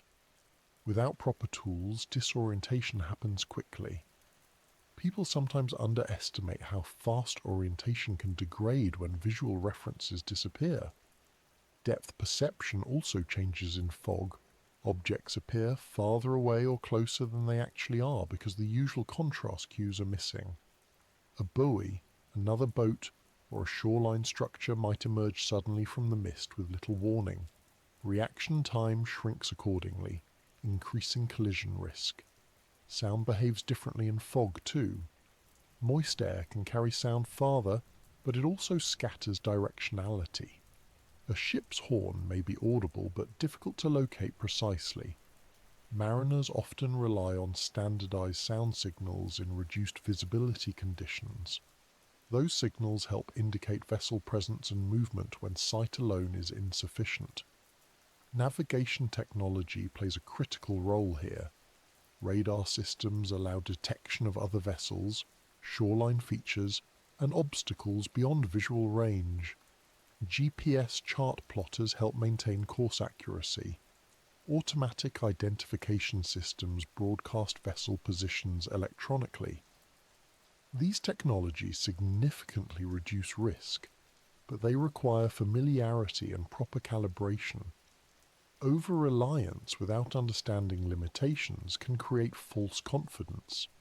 Smaller recreational boats may not carry full radar systems. Portable GPS devices and smartphone navigation apps help, but battery life, signal reliability, and environmental exposure affect performance. Redundant navigation methods, including traditional compass use and chart familiarity, remain valuable. Fog rarely forms uniformly. Patches can develop unevenly, with clear zones adjacent to dense banks. Moving through such transitions requires constant awareness. Entering a dense fog patch unexpectedly can startle operators unprepared for sudden visibility loss. Temperature inversions sometimes intensify fog persistence, when warmer air sits above cooler air near the water surface. Vertical mixing reduces. Fog droplets remain suspended longer. These inversions occur frequently during calm conditions following temperature shifts. Morning hours often see fog dissipate as sunlight warms surface air, but that process varies. Cloud cover, wind speed, and humidity levels all influence how quickly visibility improves. Planning early departures sometimes requires contingency planning for delayed visibility clearance. Evenings present another pattern. Cooling land temperatures after sunset can encourage fog development near shorelines. Boaters returning late in the day occasionally encounter deteriorating visibility conditions after previously clear outings. Shipping traffic increases complexity. Large commercial vessels operate continuously, regardless of visibility. They rely heavily on radar, established lanes, and communication protocols. Recreational boaters sharing those waters benefit from understanding shipping routes and maintaining radio monitoring during low visibility. Harbour approaches become particularly delicate in fog. Entrance markers, breakwaters, and navigation lights may not be visible until very close. Reduced speed, careful instrument monitoring, and communication with harbour authorities improve safety during such approaches. Psychological responses vary. Some individuals become overly cautious, reducing speed excessively or stopping entirely in unsafe areas. Others continue normal operations despite reduced visibility. Balanced decision-making involves reducing speed appropriately while maintaining steerage control and situational awareness. Training helps normalize these responses. Maritime courses often include fog navigation scenarios, emphasizing instrument interpretation, sound signaling, and lookout procedures. Familiarity reduces panic and improves reaction consistency. Weather forecasting services provide fog advisories based on temperature, humidity and wind data. Monitoring these advisories before departure helps anticipate potential visibility issues. Real-time buoy data also indicate conditions conducive to fog formation. Environmental conditions unique to freshwater contribute as well. The absence of salt affects evaporation rates slightly, influencing local humidity patterns. Combined with the lake's depth and thermal inertia, these factors support frequent fog development compared with many inland water bodies. Historical maritime incidents on the Great Lakes frequently mention reduced visibility as a contributing factor. Collisions, groundings, and navigation errors often occurred when visual cues were limited. Investigation reports consistently highlight the importance of proper lookout procedures and instrument use. Wildlife activity sometimes increases in fog conditions. Birds resting on water surfaces or near shorelines may be harder to detect. Maintaining moderate speed helps avoid unexpected encounters. Lighting plays an interesting role. Bright onboard lights can reflect off fog droplets, reducing forward visibility further. Adjusting lighting appropriately helps maintain better external observation. Emergency signaling equipment becomes more important when visibility is limited. Audible distress signals, high visibility flags, and electronic beacons improve detection chances if assistance becomes necessary. Environmental acoustics also change. Wave sounds against shorelines or structures may seem amplified, sometimes providing indirect location clues. Experienced mariners sometimes use these auditory cues alongside instruments. Cold water interaction continues to matter. Fog often forms under conditions where water remains cold. Combined risks of reduced visibility and cold exposure reinforce the need for flotation devices and protective clothing even during calm conditions.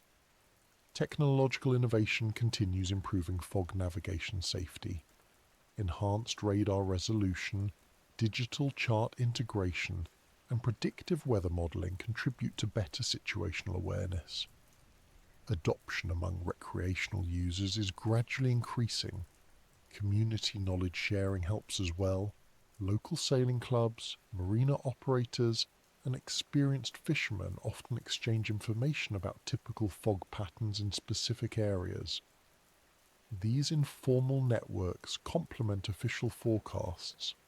Understanding fog as a routine environmental feature rather than an unusual event helps normalize preparation.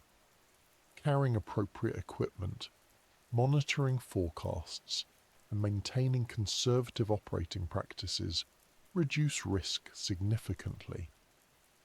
And once visibility challenges become clear, another factor begins to stand out. Even in reduced visibility, large commercial vessels continue operating across these lakes, following established shipping corridors. Their size, speed, and limited maneuverability introduce another layer of complexity, especially for smaller recreational craft sharing the same waters. Once visibility challenges enter the picture, another element naturally becomes part of the conversation, and that is the steady movement of commercial shipping across the Great Lakes. These waters are not only recreational spaces, they function as major transportation corridors linking industrial regions, agricultural centres, and international trade routes. Massive cargo vessels operate here daily, often year-round except during the harshest ice seasons. Their presence adds complexity that many first-time visitors do not fully anticipate. Great Lakes cargo ships, commonly called lakers, are specifically designed for these inland seas. Some stretch more than 300 meters in length, roughly the size of ocean-going bulk carriers. They transport iron ore, coal, limestone, grain, petroleum products, and manufactured goods. Their cargo capacity supports industries throughout North America. Because rail and road transport alone cannot efficiently handle those volumes, waterborne shipping remains essential. The scale of these ships influences how they move. Large vessels have significant momentum. Even at moderate speeds, stopping distances can extend for several kilometres. Turning radii are also wide. A freighter cannot manoeuvre quickly to avoid smaller boats that unexpectedly cross its path. From the perspective of a recreational boater, this means maintaining distance is not simply courteous, it is necessary for safety. Shipping lanes exist across much of the Great Lakes. These routes optimize depth, avoid underwater hazards, and provide efficient connections between ports. Charts mark these corridors clearly. Professional mariners follow them closely. Recreational users benefit from knowing where these lanes run, especially when crossing open water where visibility may already be limited. Narrow connecting channels create additional concentration points. The Detroit River, St. Clair River, St. Mary's River, and various canal systems link the lakes together. These waterways function like maritime highways. Large vessels passing through them operate under strict navigation rules. Smaller craft entering these channels must remain particularly vigilant. Locks play a major role in this system.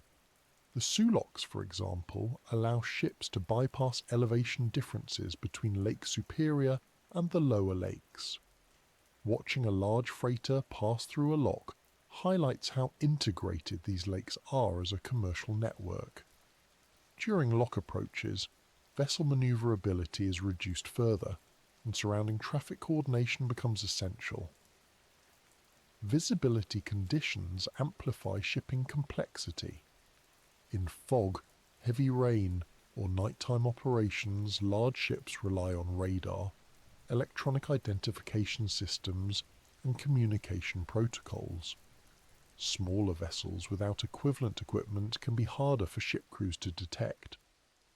Maintaining radio contact on designated marine channels helps bridge that gap. Wake generation from large ships deserves attention too. Although lakers typically move at moderate speeds, their displacement creates substantial wakes. These waves propagate outward and may persist long after the ship passes. Smaller boats encountering those wakes can experience abrupt motion changes, especially in already rough conditions. Propeller wash introduces another localized hazard. Large ship propellers move enormous volumes of water. Close proximity risks include strong currents capable of destabilizing small craft. Maintaining safe lateral distance prevents unintended interaction with these forces. Acoustic signalling remains part of maritime practice. Ship horns communicate presence, course intentions, or restricted visibility warnings. Understanding these signals helps smaller vessel operators interpret nearby traffic behavior. Marine safety courses often include instruction on standard horn signals. Lighting patterns on large vessels convey information as well. Navigation lights indicate direction of travel, vessel size category, and operational status. Recognizing these patterns helps recreational boaters anticipate ship movement, particularly at night. Communication protocols support coordination. Marine VHF radio channels designated for bridge-to-bridge communication allow vessels to clarify intentions. Listening to these channels provides situational awareness even when direct communication is unnecessary. Commercial crews undergo extensive training. Navigation officers study meteorology, hydrodynamics, electronic systems, and emergency procedures. Their operational mindset prioritizes predictability and safety. Unexpected behavior from smaller craft creates operational challenges for them. Economic stakes reinforce adherence to safety protocols. Cargo shipments represent significant financial value. Delays, accidents, or environmental incidents carry substantial costs. Shipping companies invest heavily in risk mitigation. Environmental protection regulations shape shipping practices. Ballast water management, emission controls, and spill prevention measures aim to protect freshwater ecosystems. Compliance requires monitoring equipment and procedural discipline. Historical shipping records show the importance of these routes. Industrial development around the Great Lakes grew partly because reliable water transport enabled efficient movement of raw materials.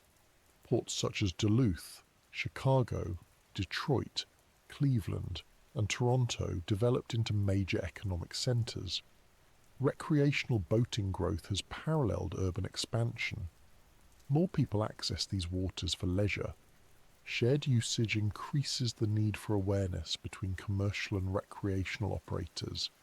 Search and rescue planning incorporates shipping traffic patterns.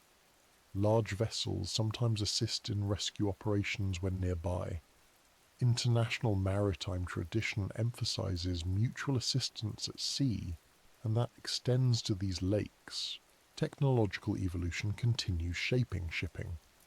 Modern lakers use advanced navigation software, satellite communication, and automated monitoring systems. These tools enhance efficiency but still rely on skilled human oversight. Ice navigation, during winter, introduces additional shipping considerations. Icebreakers maintain channels for essential cargo transport.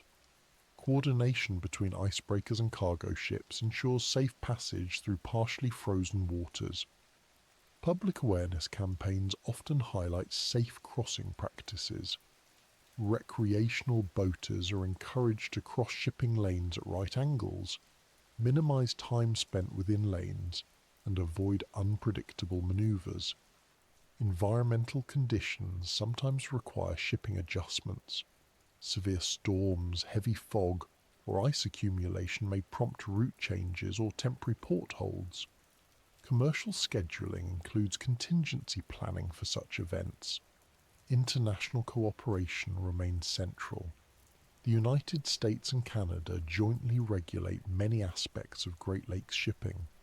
Shared safety standards, communication systems, and environmental protections support consistent operations.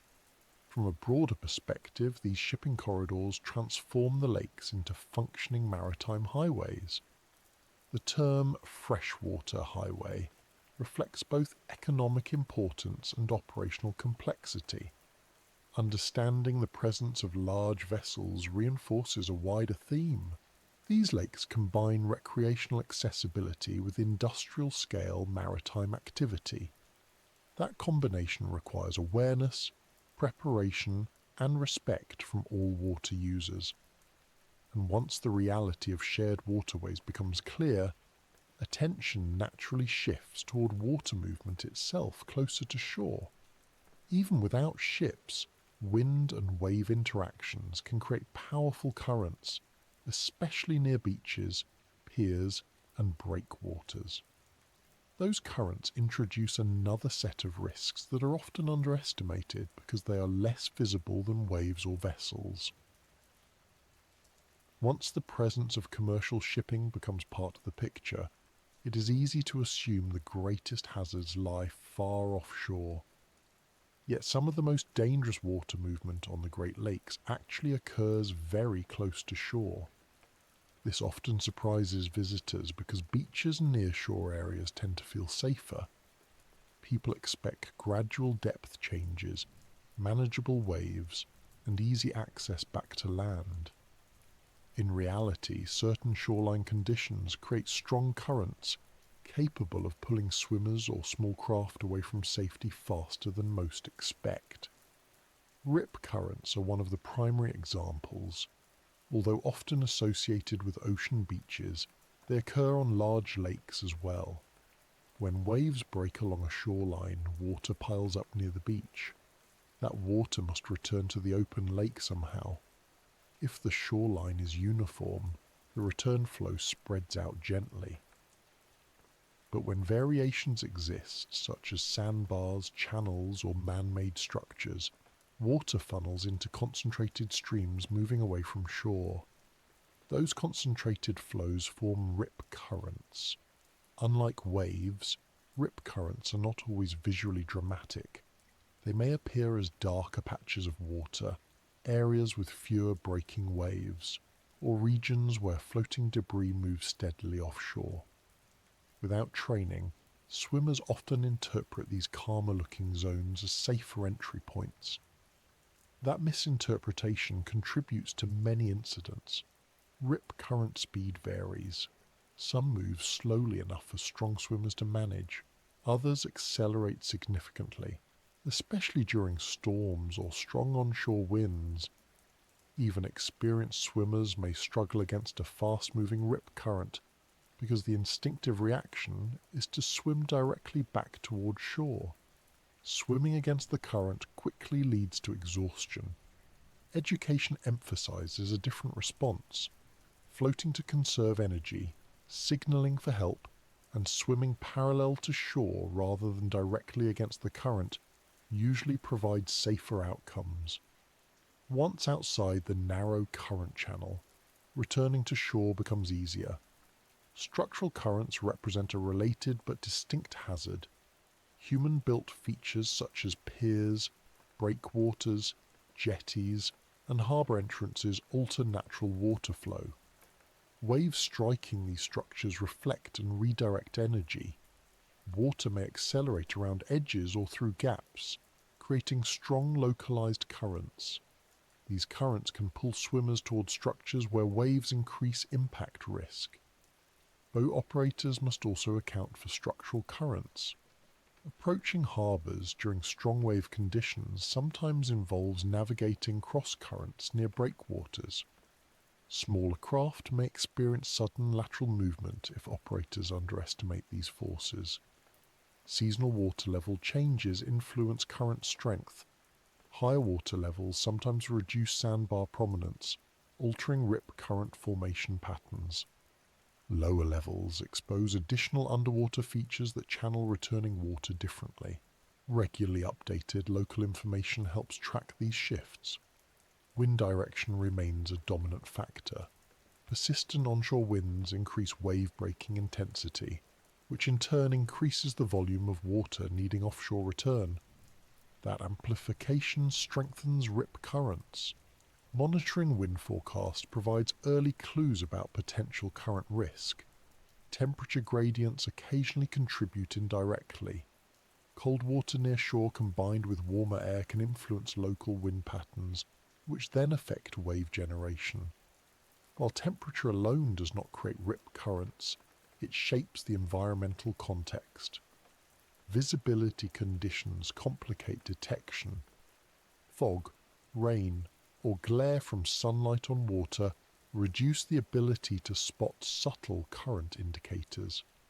Lifeguards trained to recognize rip patterns sometimes rely on elevated observation points to improve detection accuracy. Public beaches around the Great Lakes increasingly include warning flag systems. Coloured flags indicate current water safety conditions. Understanding these signals helps visitors make informed decisions. Ignoring posted advisories correlates strongly with incident reports. Rescue operations in rip current situations often involve lifeguards, marine patrol units, or nearby boaters. Quick recognition and response improve outcomes. Public awareness campaigns encourage bystanders to call for help rather than attempting untrained rescues, which sometimes create additional emergencies. Structural currents near shipping infrastructure require special caution. Harbour entrances designed for large vessels may produce strong water movement even in moderate weather. Recreational swimmers and boaters benefit from maintaining safe distances from these operational zones. Environmental factors such as algae blooms or turbidity sometimes obscure visual cues. Reduced water clarity makes it harder to identify channel patterns or debris movement associated with currents. Children and inexperienced swimmers face elevated risk. Lack of familiarity with current behaviour combined with panic responses increases vulnerability. Supervised swimming areas with lifeguards significantly reduce incident rates. Kayakers and paddleboard users also encounter these currents. Lightweight craft respond quickly to water movement. Wearing flotation devices and maintaining situational awareness improves safety for these activities. Wildlife behavior occasionally provides indirect clues. Birds feeding along shore sometimes avoid strong current zones. Observing such patterns can supplement visual water assessment. Hydrodynamic research continues examining Great Lakes current behavior. Universities deploy sensors and conduct modeling studies to improve predictive capability.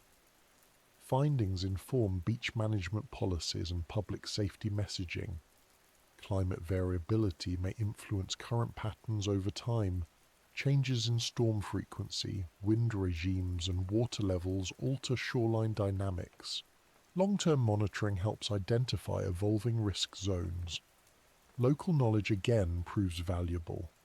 Residents familiar with specific beaches often recognize recurring current locations. Consulting local authorities or experienced community members before entering unfamiliar water adds an extra safety layer. Psychological comfort near shore remains a powerful influence. Many incidents occur within relatively short distances from land because individuals assume proximity equals safety. Awareness training emphasizes evaluating conditions objectively rather than relying solely on distance perception. Technological tools assist monitoring. Some beaches deploy current sensors, automated warning systems, and surveillance cameras. These tools enhance lifeguard effectiveness, but do not replace individual caution. Educational programs increasingly target tourists unfamiliar with Great Lakes conditions. Clear signage, multilingual materials, and outreach campaigns aim to reduce misunderstanding about freshwater current hazards. All of this reinforces a consistent message. Water movement near shore can be deceptively strong, even when waves appear modest. Respecting these forces improves safety outcomes for swimmers, boaters, and shoreline visitors alike. And once near-shore currents become part of the understanding, another seasonal dimension begins to matter. These lakes change dramatically across the year, shifting from open water to partial ice cover and back again. Those seasonal transitions introduce additional hazards that deserve careful attention. As currents near shore become easier to recognize as real hazards rather than rare exceptions, another factor begins to take shape, and that factor is time itself. Not time in the abstract sense, but the yearly cycle that reshapes the Great Lakes more dramatically than many other freshwater systems. These lakes do not remain static environments. They move through phases of open water, cooling, ice formation, thaw, and seasonal mixing, and each of those phases introduces its own safety considerations. What makes this especially important is how quickly some of these seasonal transitions can occur, sometimes catching even experienced lake users slightly off guard. Winter is often the first season people associate with danger on these lakes, and for understandable reasons. Ice formation begins as air temperatures drop and surface water cools. Because fresh water reaches maximum density just above freezing, surface water eventually becomes cold enough to freeze while deeper layers remain liquid. Ice cover does not form uniformly. Wind, currents, snowfall, and temperature fluctuations produce a constantly changing mosaic of thick ice, thin ice, open leads, and pressure ridges. From a distance, the surface may look solid and stable, but thickness can vary dramatically across short distances. Pressure ridges deserve particular attention. When large sheets of ice shift due to wind or thermal expansion, they can collide and pile upward or downward. Above the surface, ridges may look like uneven frozen waves. Below, jagged ice extensions can interfere with boat hulls or trap equipment. These formations change rapidly and are difficult to predict precisely. Commercial shipping operations adjust carefully during ice season. Icebreakers maintain navigable channels where essential cargo transport continues. These specialized vessels fracture ice sheets, creating pathways for freighters. Recreational boaters rarely operate in these conditions, but coastal residents sometimes venture onto frozen surfaces for activities like ice fishing or winter travel. Awareness of ice thickness variability becomes critical for personal safety. Ice thickness alone is not a reliable indicator of stability. Snow cover insulates ice, slowing thickening. Currents beneath the surface weaken ice from below. Temperature swings create freeze-thaw cycles that reduce structural integrity even when surface appearance seems unchanged. Safety guidelines typically recommend conservative thickness thresholds for walking, snowmobiles, and vehicles, but local variation always exists. Thaw cycles introduce a different set of challenges. As spring approaches, warming air temperatures gradually weaken ice sheets. Meltwater pools form on top, increasing weight and accelerating structural breakdown. Cracks widen, edges separate, and previously stable surfaces lose cohesion. People accustomed to winter conditions sometimes underestimate how quickly these changes occur. Spring also brings increased runoff from melting snow and seasonal rains. Rivers feeding the lakes carry debris, sediment, and sometimes floating ice fragments. This influx alters nearshore navigation conditions. Floating logs, branches, and ice chunks pose collision hazards, particularly for smaller vessels. Water temperature during early spring remains extremely cold, even as air temperatures rise. This period often sees increased recreational activity after winter confinement. Boaters eager to resume outings may encounter water temperatures still capable of inducing cold water shock. Air warmth can create misleading comfort cues, but water conditions lag behind seasonal expectations. Storm patterns during seasonal transitions often intensify. Temperature contrasts between warming land and still cold water strengthen atmospheric instability.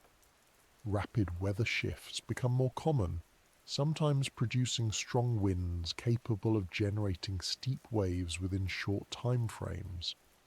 Summer conditions appear comparatively stable, yet they introduce their own complexities. Thermal stratification develops as surface water warms while deeper water remains cold. This layering influences oxygen distribution, aquatic ecosystems, and occasionally surface water behavior. Sudden storms can disrupt stratification temporarily, bringing colder water upward in localized upwelling events. Upwelling can cause noticeable temperature drops near shorelines. Swimmers and boaters sometimes encounter water significantly colder than expected. These events are not always forecast clearly because they depend on specific wind patterns and lake circulation dynamics. Summer also increases recreational density. Beaches, marinas, and open water routes become busier. Increased traffic raises collision risk, particularly in reduced visibility conditions or near popular shoreline destinations. Coordinated navigation awareness becomes more important during peak activity periods. Autumn represents another transition phase that commands respect among experienced lake users. Surface water begins cooling again, gradually reducing stratification. Fall storms often intensify because temperature contrasts between air masses grow stronger. Some historically severe Great Lakes storms have occurred during late autumn, when warm water meets advancing cold air systems. Wind patterns during autumn can sustain strong wave development for extended periods. Because recreational activity remains common during early fall, people sometimes encounter conditions closer to winter severity than summer calm. Preparation practices typically adjust accordingly among seasoned mariners. Reduced daylight hours during autumn and winter influence safety considerations too.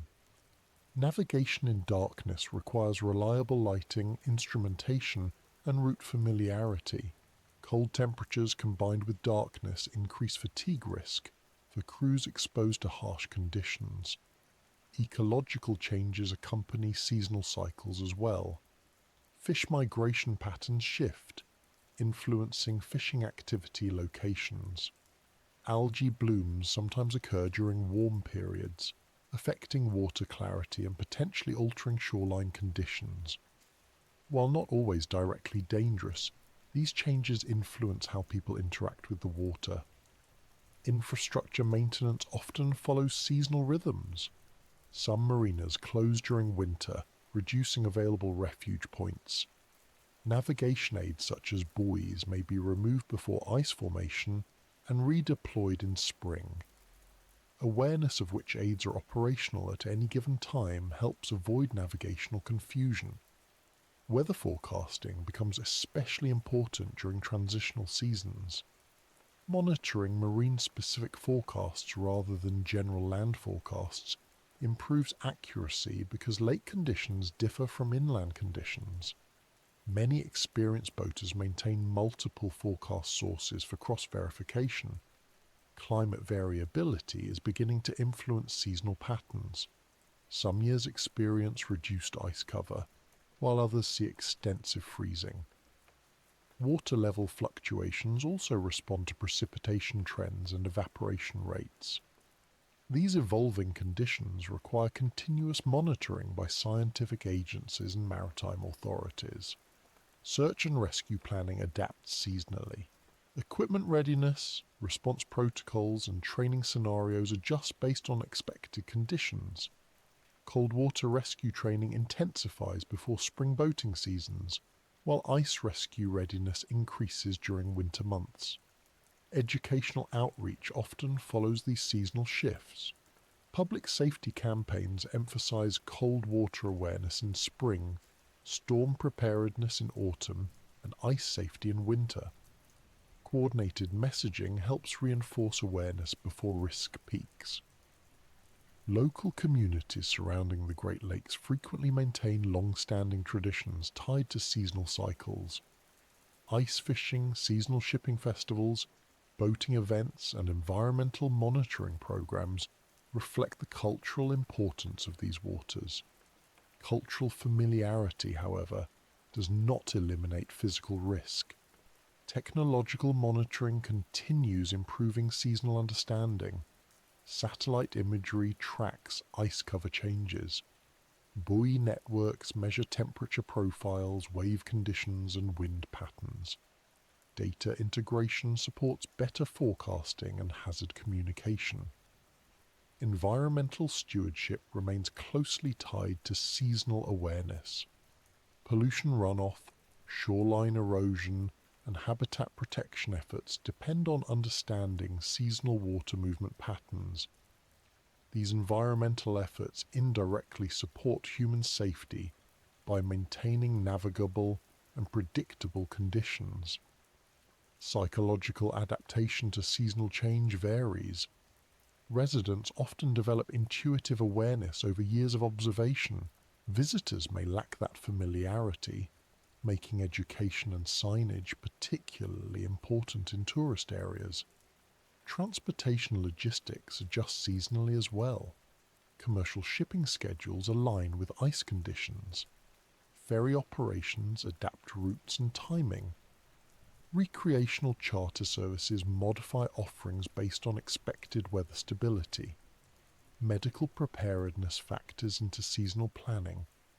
Cold exposure treatment readiness, hypothermia awareness, and emergency response training all adapt to anticipated environmental conditions. Coordination between maritime authorities and medical services strengthens overall safety networks. Understanding seasonal extremes ultimately highlights a recurring theme. The Great Lakes are dynamic systems, not static bodies of water. Ice formation, thaw cycles, temperature layering, storm variability, and ecological changes all influence how safe or hazardous these waters may be at any given time. And as seasonal change becomes part of the overall picture, another historical layer begins to appear naturally. Over centuries, these lakes have accumulated a remarkable number of shipwrecks, many linked to the very conditions just described. That history provides practical lessons about navigation, weather awareness, and the enduring need for respect when operating on these vast freshwater seas. As seasonal change becomes part of the overall picture, another layer naturally begins to surface, and that layer sits quite literally beneath the water. The Great Lakes hold one of the highest concentrations of historic shipwrecks anywhere in the world. Thousands of vessels ranging from small wooden schooners to massive steel freighters now rest on lake beds. This is not simply an interesting historical detail. It reflects how environmental conditions, geography, weather patterns, and human decision-making have combined over centuries to make these waters far more demanding than their calm surface sometimes suggests. The number alone is striking. Estimates vary, but historians and marine archaeologists generally place documented Great Lakes shipwrecks at over 6,000. Some are well mapped and studied, while others remain undiscovered. Cold freshwater preserves wrecks differently than saltwater oceans. Lower salinity slows corrosion and reduces biological activity that would otherwise break down wood and metal. As a result, many wrecks remain remarkably intact even after decades or centuries underwater. Divers often report seeing hulls, cargo, and even interior fittings preserved in ways rarely seen in marine environments. Geography played a major role in early maritime losses. Before modern navigation technology, sailors relied on landmarks, rudimentary charts, and basic instruments. The Great Lakes feature complex coastlines, shifting sandbars, rocky shoals, and narrow connecting channels. Fog, storms, and darkness frequently obscured visual cues. Groundings occurred when vessels unknowingly approached shallow areas or rocky outcrops. Once grounded, wave action often caused structural failure. Weather has historically been one of the most consistent contributing factors. Sudden storms, especially during autumn, have overwhelmed vessels caught far from safe harbour. Historical accounts describe wind shifts that intensified quickly, generating steep waves capable of damaging hulls or flooding cargo holds. Wooden ships of earlier centuries were particularly vulnerable to repeated wave impacts. Even later steel vessels sometimes succumbed when structural fatigue combined with severe weather. The infamous late autumn storm season holds particular significance. Warm lake water interacting with advancing cold air masses produces strong atmospheric instability. Some of the largest maritime disasters on the Great Lakes occurred during these seasonal transitions. Crews often underestimated how quickly conditions could escalate. Weather forecasting technology at the time provided limited advance warning, leaving captains to rely largely on experience and observation. Navigation technology has improved dramatically, yet shipwrecks did not stop entirely with modernization. Radar, GPS, electronic charts, and automated identification systems reduce risks substantially, but human error, mechanical failure, and extreme weather still occasionally produce incidents. Investigations typically highlight multiple contributing factors rather than a single cause. Commercial shipping pressure historically increased risk as well. During industrial expansion in the 19th and early 20th centuries, Cargo demand grew rapidly. Iron ore, coal, grain, timber, and manufactured goods moved across the lakes in large volumes. Tight delivery schedules sometimes encouraged sailing in marginal conditions. While economic necessity drove these decisions, it occasionally resulted in vessels encountering storms they might otherwise have avoided. Structural ship design evolved partly in response to accumulated wreck experience. Early wooden schooners gave way to steel-hulled freighters, with reinforced bows, watertight compartments, and improved propulsion systems. These changes increased survivability, but they did not eliminate environmental challenges. Steep waves, icing conditions, and navigation hazards continue to demand careful seamanship. Certain regions of the lakes became known informally as shipwreck coastlines. Areas along Lake Superior, parts of Lake Huron's eastern shore, and several narrow connecting waterways accumulated particularly high numbers of wrecks. These zones often combine complex shoreline geography, strong prevailing winds, and heavy shipping traffic. Marine charts and navigational aids in these areas are now extensive, reflecting lessons learned over decades. Marine archaeology has become an active field in the Great Lakes. Researchers map wreck sites using sonar imaging, remotely operated vehicles, and diver surveys. These studies provide insights into ship construction techniques, cargo transport history, and environmental conditions at the time of sinking. Preservation in cold freshwater makes these sites valuable historical records. Legal protection frameworks now safeguard many wreck sites. Governments recognize both historical value and safety concerns associated with diving near fragile structures. Controlled access programs allow recreational divers to visit certain wrecks under regulated conditions. Educational outreach accompanies these programs to promote preservation awareness. Environmental impact from wrecks varies. Older wooden vessels generally pose minimal ecological risk today, while some modern wrecks containing fuel or hazardous cargo require monitoring. Cleanup operations and containment strategies form part of environmental management planning where necessary. Public awareness of shipwreck history has grown through museums, documentaries, and maritime heritage centres. Exhibits often highlight how environmental conditions contributed to maritime losses. Understanding these historical events reinforces modern safety education. Search and rescue evolution reflects accumulated experience. Early maritime response relied on nearby vessels or coastal communities. Modern operations involve coordinated Coast Guard units, advanced communication networks, aerial surveillance, and specialized rescue craft. These developments significantly reduce fatalities compared with earlier eras. Weather forecasting advancements represent another critical improvement. Satellite monitoring, computer modeling, and buoy networks provide detailed real-time data. Mariners now receive warnings earlier, allowing route adjustments or delayed departures when necessary. Communication technology also transformed safety outcomes. Radio systems enable immediate distress signaling. Satellite communication extends coverage across remote lake areas. Emergency locator beacons provide precise positioning information for rescue teams. Still, historical patterns continue informing current practices. Training programs reference past incidents to illustrate how small misjudgments can escalate under challenging conditions.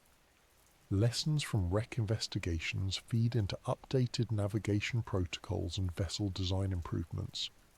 Recreational boating has expanded significantly over recent decades. Awareness of historical shipwreck concentrations helps guide safety messaging for non-commercial users. Even small craft operating in historically hazardous zones benefit from understanding environmental characteristics that contributed to past incidents. Diving tourism around shipwrecks has become popular. Clear freshwater visibility and preserved structures attract enthusiasts. Safety protocols emphasize proper training, environmental respect, and awareness of changing lake conditions during dive operations. Cultural identity in Great Lakes communities often incorporates maritime history. Festivals, memorials, and educational programs acknowledge both economic importance and the human cost of maritime accidents. These cultural practices reinforce respect for the lake's power. Technological preservation methods continue improving. Digital mapping, 3D modeling, and archival documentation help maintain records even when physical structures deteriorate slowly over time. Researchers share findings internationally, contributing to broader maritime heritage understanding. Insurance and regulatory frameworks evolved partly in response to historical losses. Shipping companies now follow stricter safety standards, vessel inspection routines, and crew training requirements. Compliance monitoring helps maintain these standards. Environmental monitoring of wreck sites sometimes reveals ecological benefits. Artificial reef effects occur when structures provide habitat for fish and other aquatic organisms. While not originally intended, some wrecks contribute positively to local ecosystems. Legal jurisdiction across international borders adds complexity. The United States and Canada coordinate protection efforts, research permissions, and safety regulations. Shared governance ensures consistent preservation and operational standards. Educational institutions incorporate shipwreck studies into broader maritime science programs. Students examine hydrodynamics, meteorology, engineering, and human factors through historical case analysis. This interdisciplinary approach strengthens future maritime safety expertise. Public storytelling about shipwrecks often focuses on dramatic narratives, yet the underlying reality is usually practical. Weather patterns, structural limits, navigation challenges, and human decision-making combine to produce outcomes. Understanding those practical factors helps maintain realistic awareness rather than romanticize danger. Modern shipping continues benefiting from historical knowledge. Route planning, seasonal scheduling, vessel design, and crew training all incorporate lessons learned over generations. Continuous improvement remains central to maritime safety culture. Data integration technologies now combine historical incident databases with real-time environmental monitoring. Predictive models help identify higher-risk conditions, supporting proactive decision-making for both commercial and recreational operators. All of this historical perspective reinforces a consistent idea. The Great Lakes have long demonstrated ocean-level hazards despite being freshwater bodies. Shipwreck records provide tangible evidence of environmental forces interacting with human activity over time, and as that historical layer becomes clearer, attention naturally begins shifting toward another practical consideration tied to those same incidents. Depth, darkness, and underwater conditions significantly influence rescue operations and survival outcomes. Understanding how those factors affect modern safety becomes the next logical piece of the overall picture. As the long history of shipwrecks begins to make practical sense rather than just historical curiosity, another physical reality naturally comes into focus, and that reality is what lies below the surface. The Great Lakes are not only vast in area, they are also deep, in some places surprisingly so. That depth, combined with cold water, limited light penetration, and environmental conditions that shift quickly, directly affects how rescue operations unfold. It also influences survival time, detection probability, and the complexity of underwater search efforts. These factors rarely appear obvious from the shoreline, yet they quietly shape how emergencies develop and how difficult they can be to resolve. Depth varies widely across the lakes, but several basins rival coastal ocean shelf depths. Lake Superior, for example, reaches depths of over 400 meters. Other lakes contain deep troughs formed by glacial activity thousands of years ago. Those deep areas store cold water year-round. Temperature stratification keeps deeper layers consistently cold, even when surface temperatures rise seasonally. This persistent cold reservoir influences survival outcomes in immersion incidents. Cold water reduces survival time significantly. Hypothermia develops more rapidly in cold fresh water than many people expect, particularly when combined with wind exposure and physical fatigue. Even strong swimmers can lose effective muscle control within relatively short periods. This means that rescue timing becomes critical. The window for successful recovery without serious medical complications can be narrow. Darkness underwater complicates search operations. Freshwater clarity varies by location and season, but depth quickly reduces light penetration. Suspended sediments, biological material, and seasonal algae blooms further limit visibility. Divers conducting search missions often rely on artificial lighting, sonar imaging, and remotely operated vehicles. These tools improve effectiveness but require time, specialized training, and careful coordination. Surface conditions influence underwater visibility indirectly. Strong winds stir up sediments near shorelines, reducing clarity. Storm runoff from rivers introduces additional particulate matter. After heavy weather events, search teams frequently encounter reduced visibility, even in areas normally considered clear. Nighttime operations add another layer of difficulty.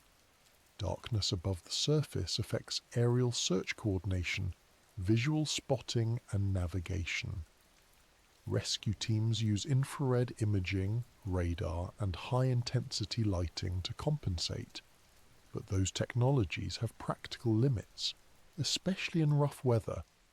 Water temperature also affects equipment performance. Batteries discharge faster in cold conditions. Mechanical systems may require additional maintenance. Protective gear for rescue personnel must provide insulation without restricting mobility. These operational considerations influence response speed and effectiveness. Communication challenges sometimes arise in remote lake regions. While coastal areas near major cities benefit from strong communication infrastructure, more isolated sections may have limited signal coverage. Satellite communication helps bridge gaps, but equipment availability varies among recreational users. Depth affects recovery logistics as well. Salvage operations for sunken vessels or equipment require specialized lifting gear, precise positioning systems, and favorable weather windows. Historical shipwreck preservation demonstrates how difficult recovery can be once objects settle at significant depths. Buoyancy differences in freshwater compared with saltwater subtly influence rescue dynamics. Slightly reduced buoyancy means flotation devices remain essential for maintaining airway clearance. Rescue training incorporates these differences when planning retrieval techniques. Thermal layering influences diver safety. Divers entering cold, deep water require appropriate thermal protection. Exposure limits exist to prevent hypothermia among rescue personnel themselves. Rotational staffing ensures divers do not exceed safe exposure durations. Sound propagation underwater behaves differently in freshwater than saltwater, affecting acoustic search tools. Sonar remains highly effective, but calibration accounts for temperature gradients and density variations. Search planning incorporates these physical properties. Helicopter rescue operations often play a central role due to distance from shore. Hoist operations in cold, rough water require precise coordination between pilots, rescue swimmers, and onboard medical personnel. Training exercises simulate these conditions regularly. Medical response after rescue emphasizes rapid rewarming protocols, respiratory assessment, and cardiovascular monitoring. Cold shock, hypothermia, and aspiration risk require specialized treatment approaches. Hospitals near the lakes maintain readiness for such cases.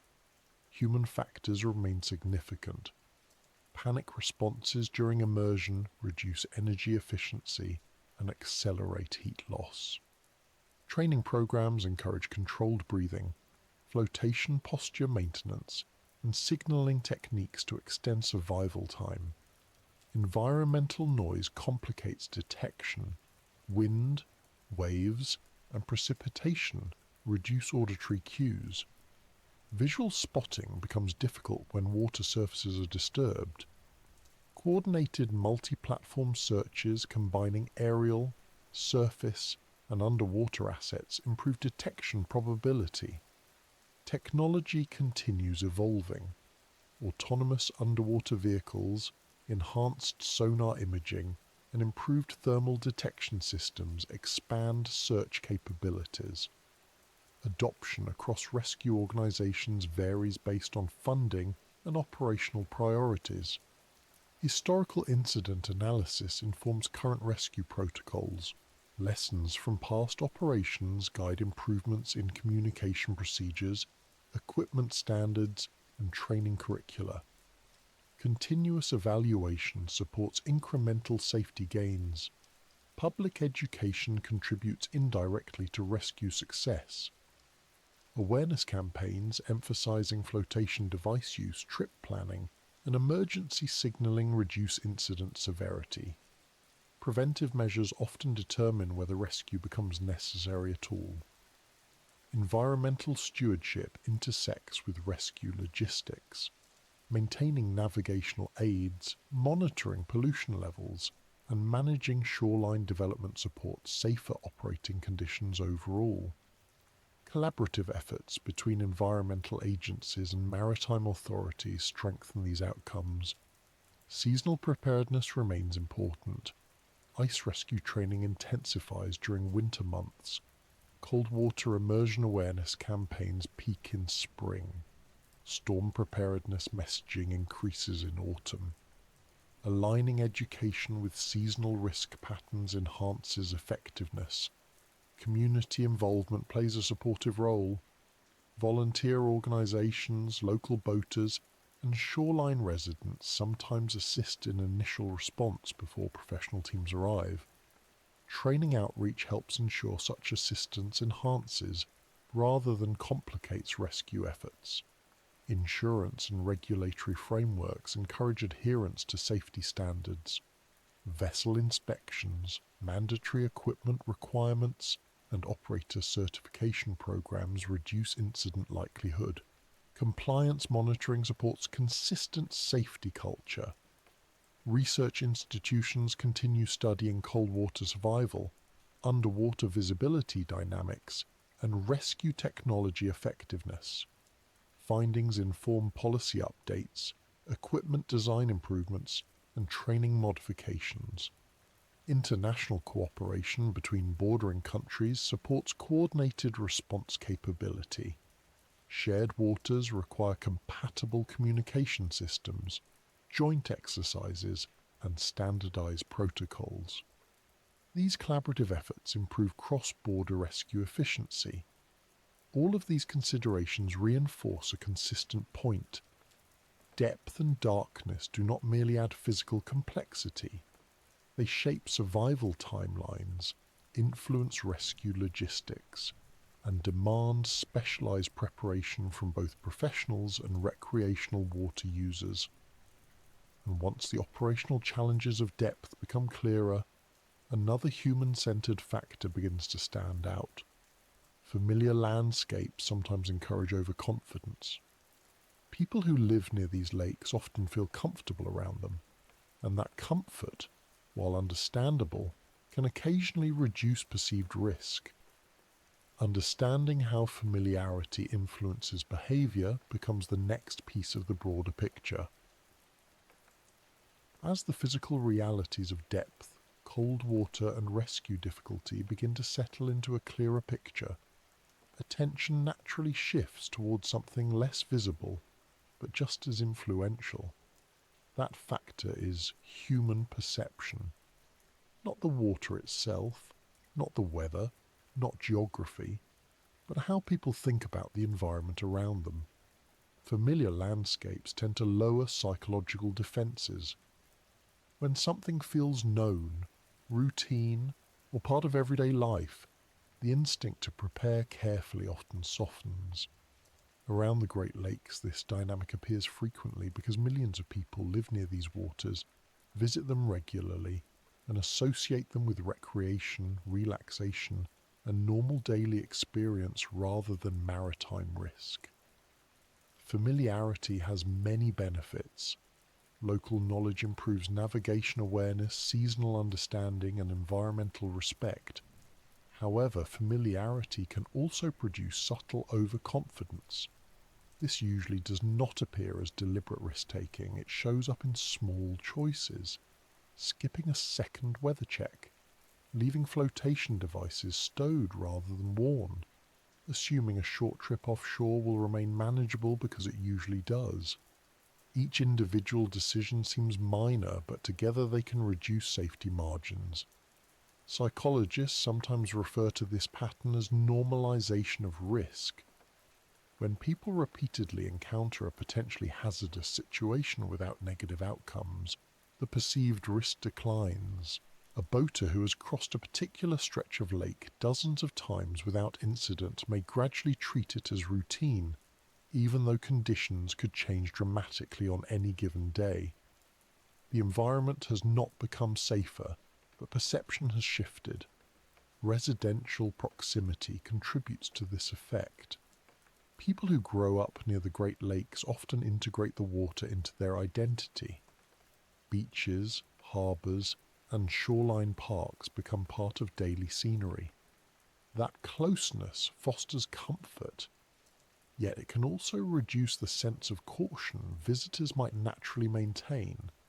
Someone encountering the lakes for the first time may approach with heightened awareness simply because the environment feels unfamiliar. Seasonal repetition strengthens the pattern.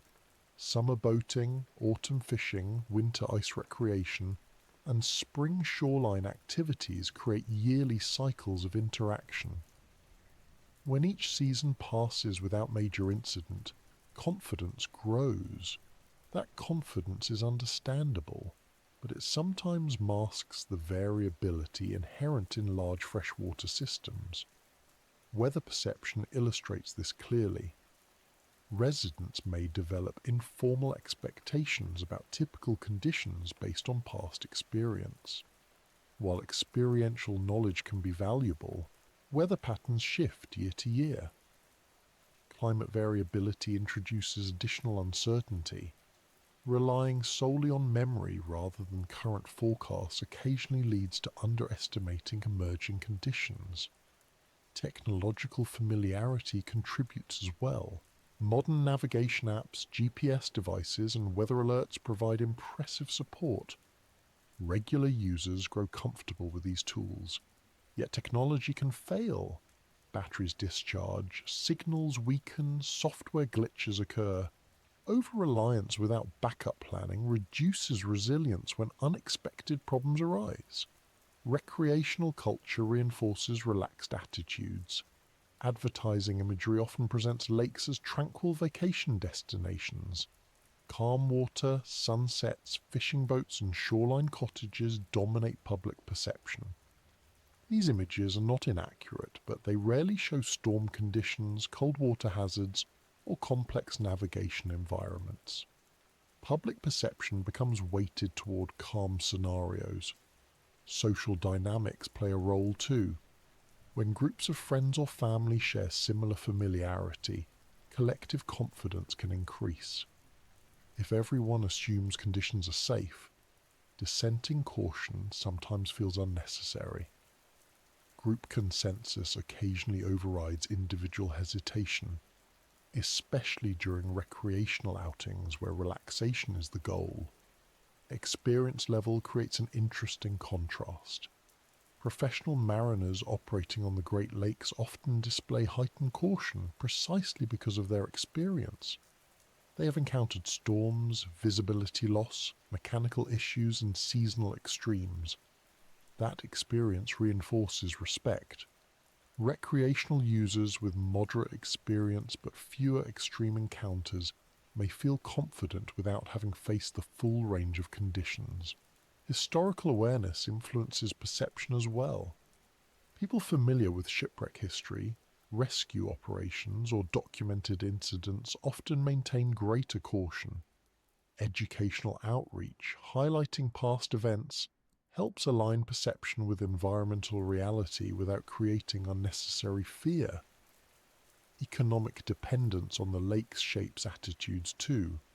Commercial fishermen, shipping crews, harbour workers, and tourism operators interact with the lakes professionally.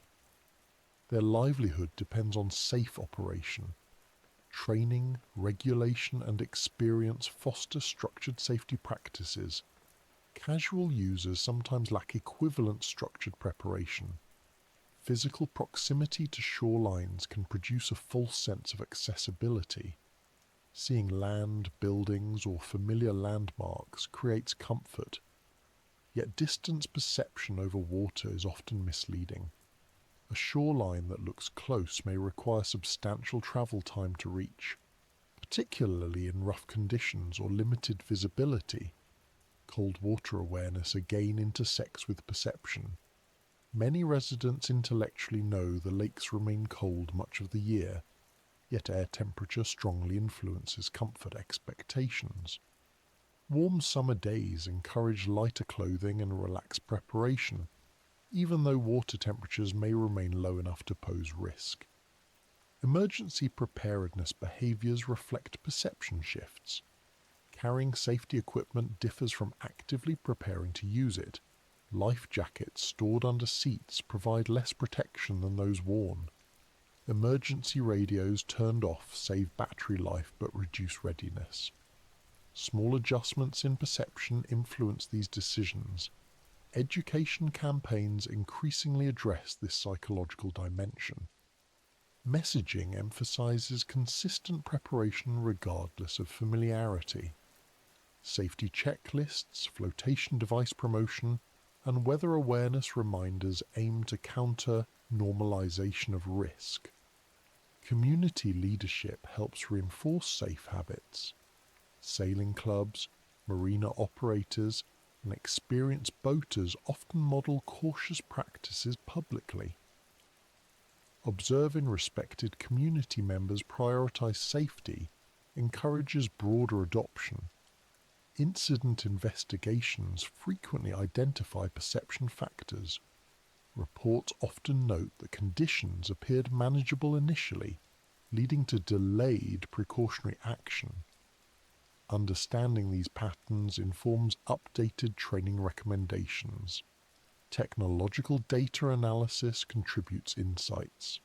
Tracking patterns in boating incidents, rescue calls, and weather conditions helps identify common decision points where perception influenced outcomes.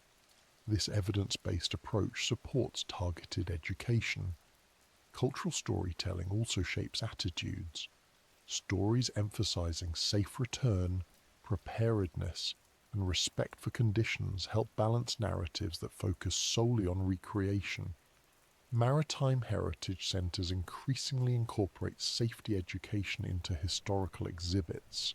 Youth education programs play a preventive role. Teaching water safety, weather awareness, and navigation basics early builds lifelong habits. Schools near the lake sometimes integrate environmental science with safety training.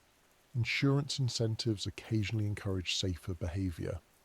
Reduced premiums for vessels equipped with certain safety features or operated by certified individuals reinforce structured preparation.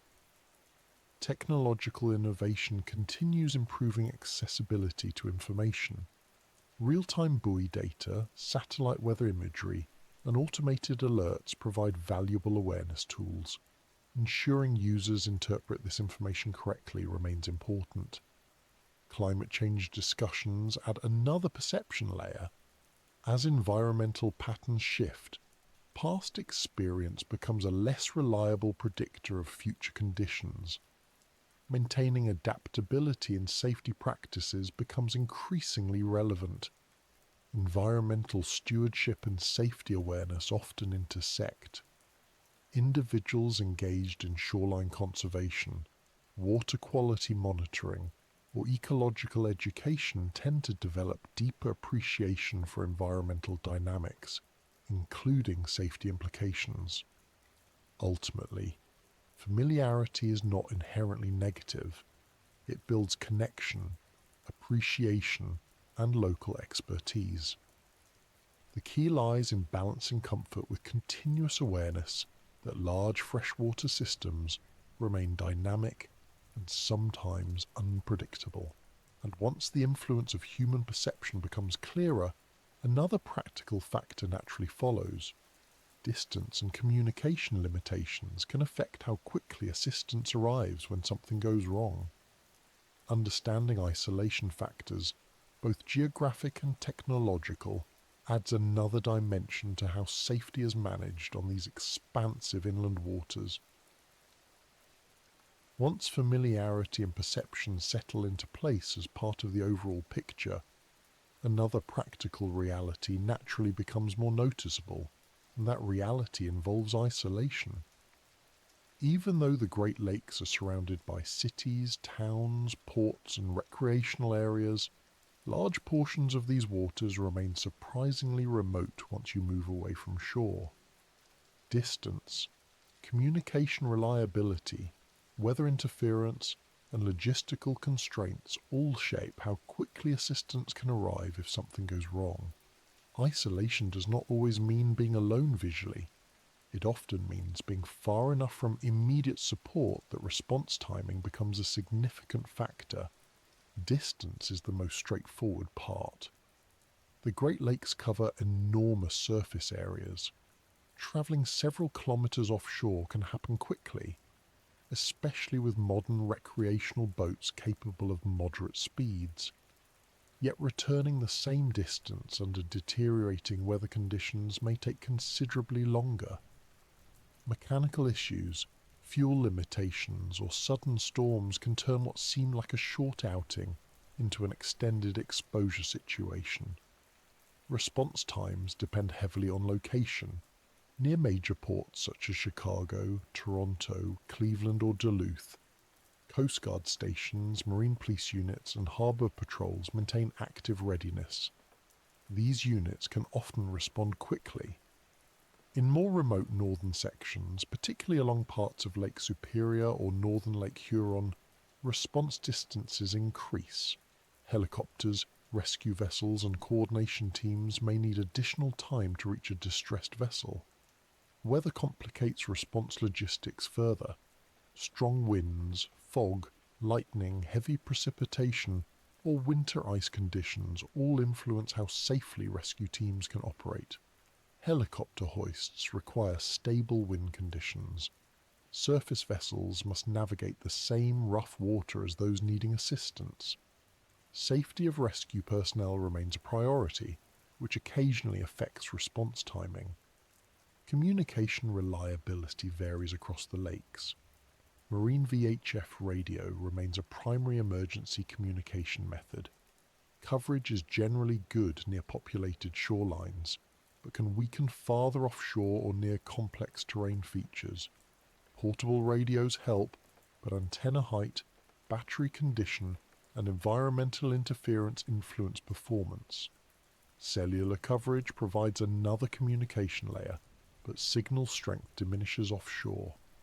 Modern smartphones may connect intermittently depending on tower proximity. Relying solely on cellular communication for safety planning carries risk. Satellite communication devices offer broader coverage but require dedicated equipment.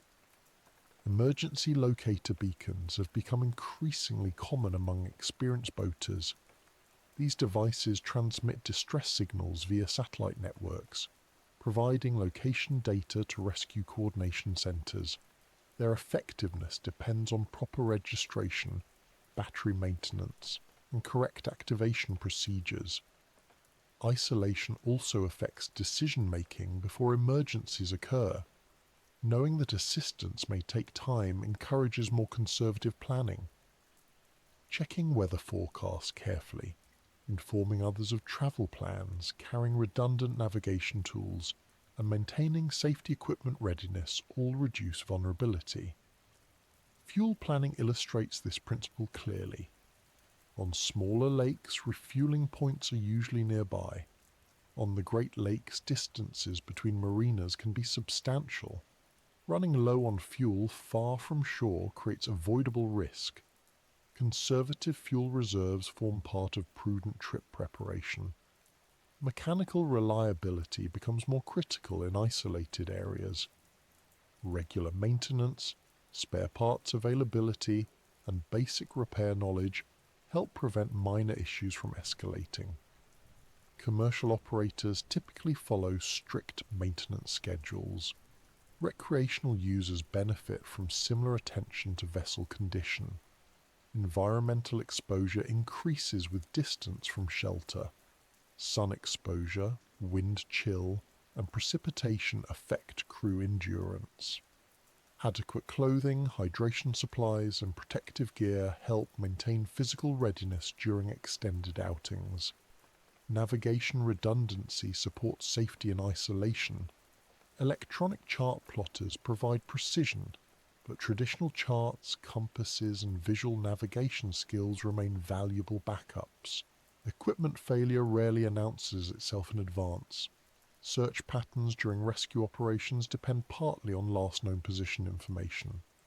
Clear float plans shared with family, friends, or marina operators improve response accuracy. Uncertainty about departure time, intended route, or destination complicates search coordination. Commercial shipping sometimes assists in emergencies when nearby. Maritime tradition encourages mutual assistance, and large vessels may provide initial support while formal rescue teams mobilize. Awareness of shipping traffic can therefore offer indirect safety benefits. Nighttime isolation introduces additional considerations. Darkness reduces visual detection capability. Lighting systems, reflective materials, and emergency signaling devices improve visibility to rescuers. Proper vessel lighting also helps prevent collisions. Seasonal isolation patterns differ. Winter ice reduces recreational traffic in some areas, meaning fewer nearby vessels capable of offering immediate assistance. Spring and autumn shoulder seasons may also see reduced activity compared with peak summer months. Environmental monitoring stations such as weather buoys contribute indirectly to safety. Real-time data helps boaters anticipate conditions, but physical distance from these stations still requires individual preparedness. International border proximity adds procedural complexity in certain areas. Cross-border rescue coordination functions well due to established agreements, yet awareness of jurisdictional boundaries can assist communication clarity during emergencies. Psychological factors influence perceived isolation. Being unable to see land, encountering fog, or losing communication signal may increase stress. Training that emphasizes calm assessment and structured response improves resilience under such conditions. Technological advancement continues reducing isolation effects. Improved satellite coverage, compact emergency beacons, and digital weather data access expand awareness. Adoption among recreational users remains uneven, making education important. Community networks support safety as well. Sailing clubs, fishing associations, and marina communities often share information informally. Peer communication helps identify emerging hazards, equipment recommendations, and best practices. Environmental stewardship initiatives sometimes enhance safety indirectly. Shoreline conservation, navigational aid maintenance, and pollution monitoring support clearer operating conditions. Cooperative efforts between agencies and communities strengthen these outcomes. Historical incident analysis consistently highlights isolation as a contributing factor. Delayed communication, uncertain positioning, and challenging weather conditions often combine. Lessons learned inform updated safety messaging. Economic considerations influence response infrastructure placement. High-traffic regions receive more concentrated resources. Remote areas depend more heavily on regional coordination. Awareness of these patterns informs trip planning decisions. Training programs increasingly incorporate isolation scenarios. Simulation exercises teach communication protocols, emergency equipment use, and decision-making under delayed assistance conditions. Such preparation improves real-world outcomes. Personal preparedness ultimately bridges the gap between environmental reality and safety. Carrying appropriate equipment, understanding communication options, and respecting distance all reduce risk. And once isolation factors become part of the broader understanding, another subtle but important aspect begins to emerge. Freshwater itself affects human buoyancy and survival characteristics differently than saltwater environments. That ecological difference, while not always obvious, plays a role in how incidents unfold on these lakes. As distance, communication limits, and response timing begin to frame how emergencies unfold on these lakes, another factor becomes relevant, and it sits quietly within the water itself. Freshwater behaves slightly differently from saltwater in ways that directly influence human survival, vessel performance, and rescue dynamics. The differences are subtle enough that many people never consciously notice them, yet when conditions become difficult, those small physical distinctions can shape outcomes in very practical ways. The most commonly discussed difference involves buoyancy. Salt water contains dissolved salts and minerals that increase its density. Higher density means objects, including the human body, float slightly more easily. Fresh water, by comparison, has lower density.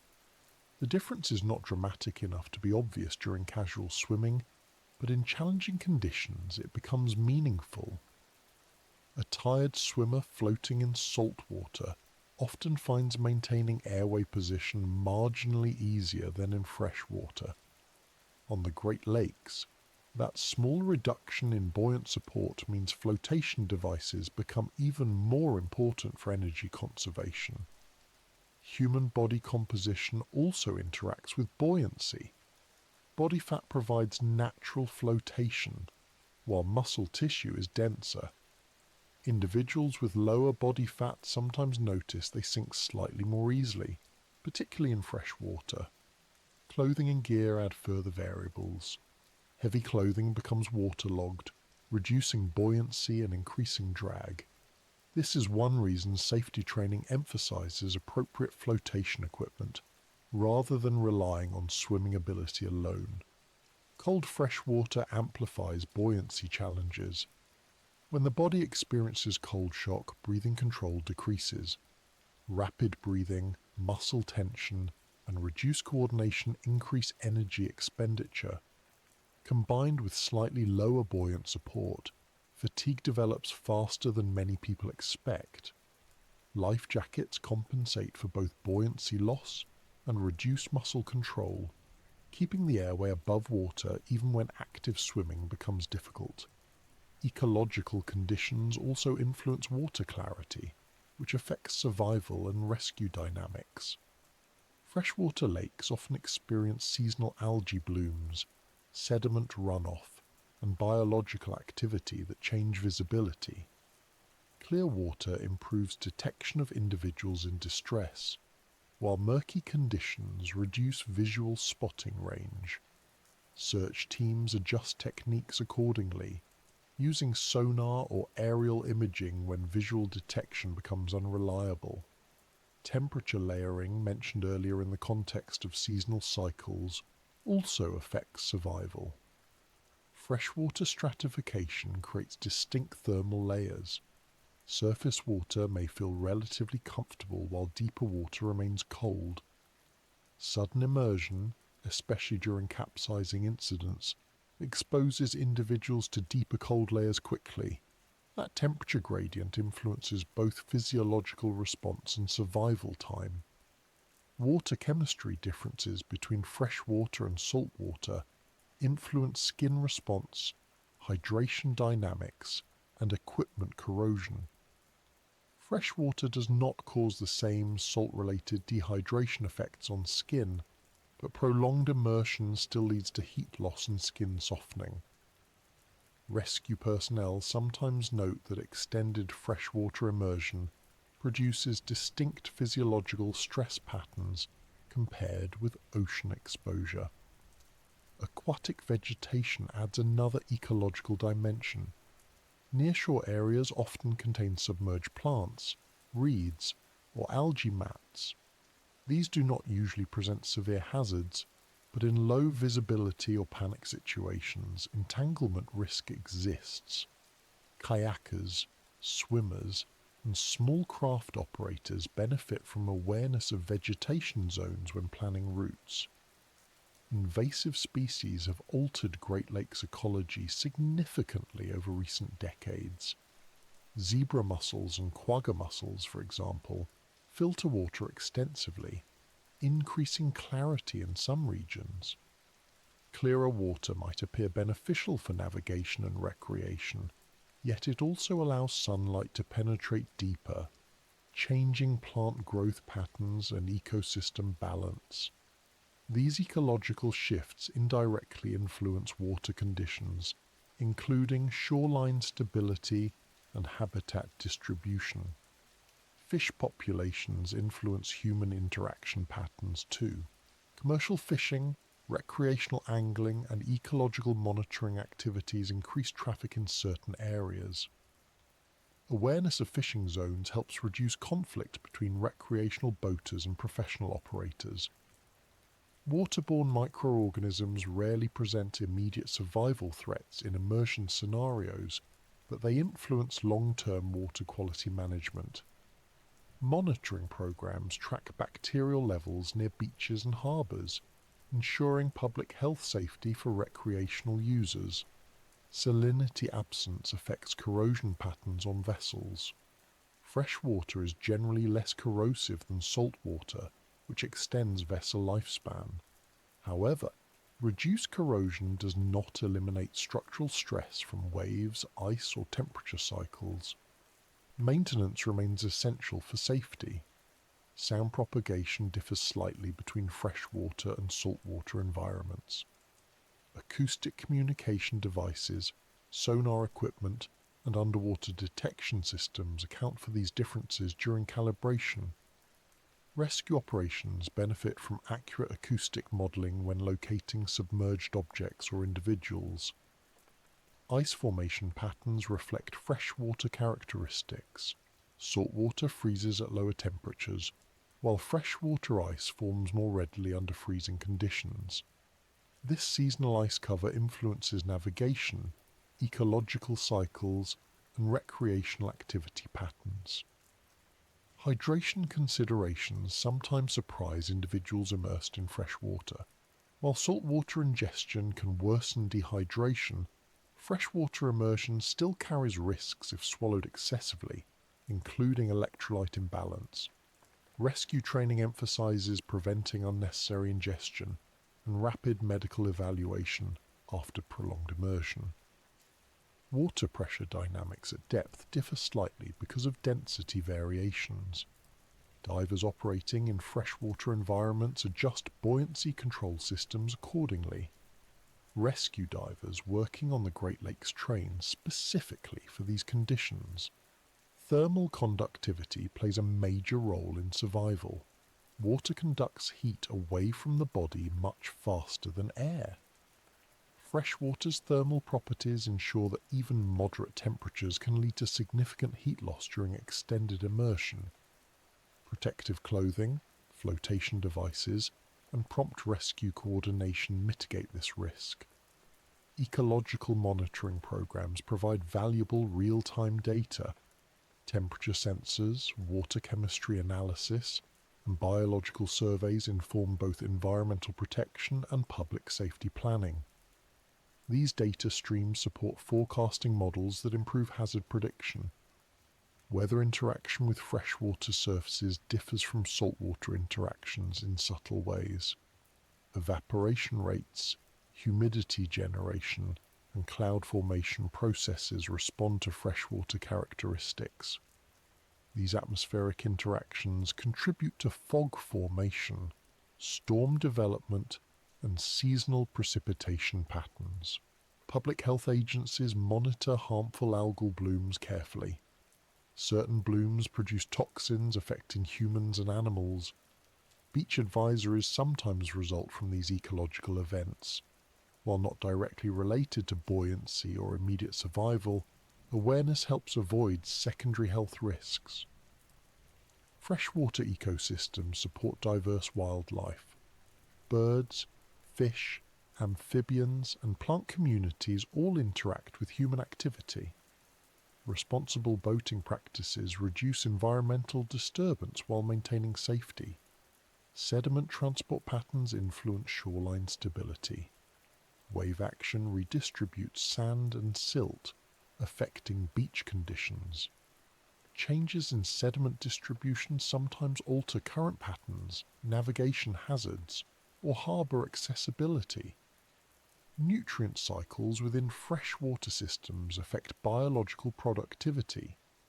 Agricultural runoff, urban development, and natural processes all contribute. Environmental management efforts aim to maintain ecological balance, indirectly supporting safe recreational conditions. Visibility underwater affects diver safety. Clear freshwater can create illusions of depth or distance, affecting orientation. Training programs emphasize instrument reliance alongside visual cues. Thermal comfort perception differs between freshwater and saltwater swimmers. Some individuals report freshwater feeling colder at equivalent temperatures. This perception may relate to density, evaporation patterns, or psychological familiarity. Search and rescue planning integrates ecological data. Understanding water temperature, clarity, current patterns, and biological activity improves predictive modelling for incident response.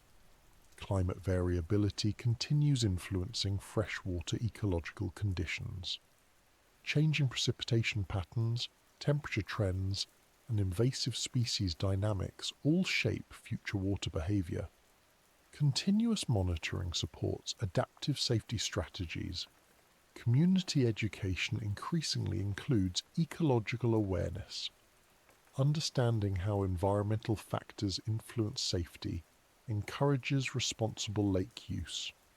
Outreach programs often combine environmental stewardship with safety training. Technological advancements improve ecological monitoring. Satellite imagery, automated sensor networks, and data integration platforms enhance situational awareness for both environmental agencies and maritime operators. Freshwater research institutions collaborate internationally.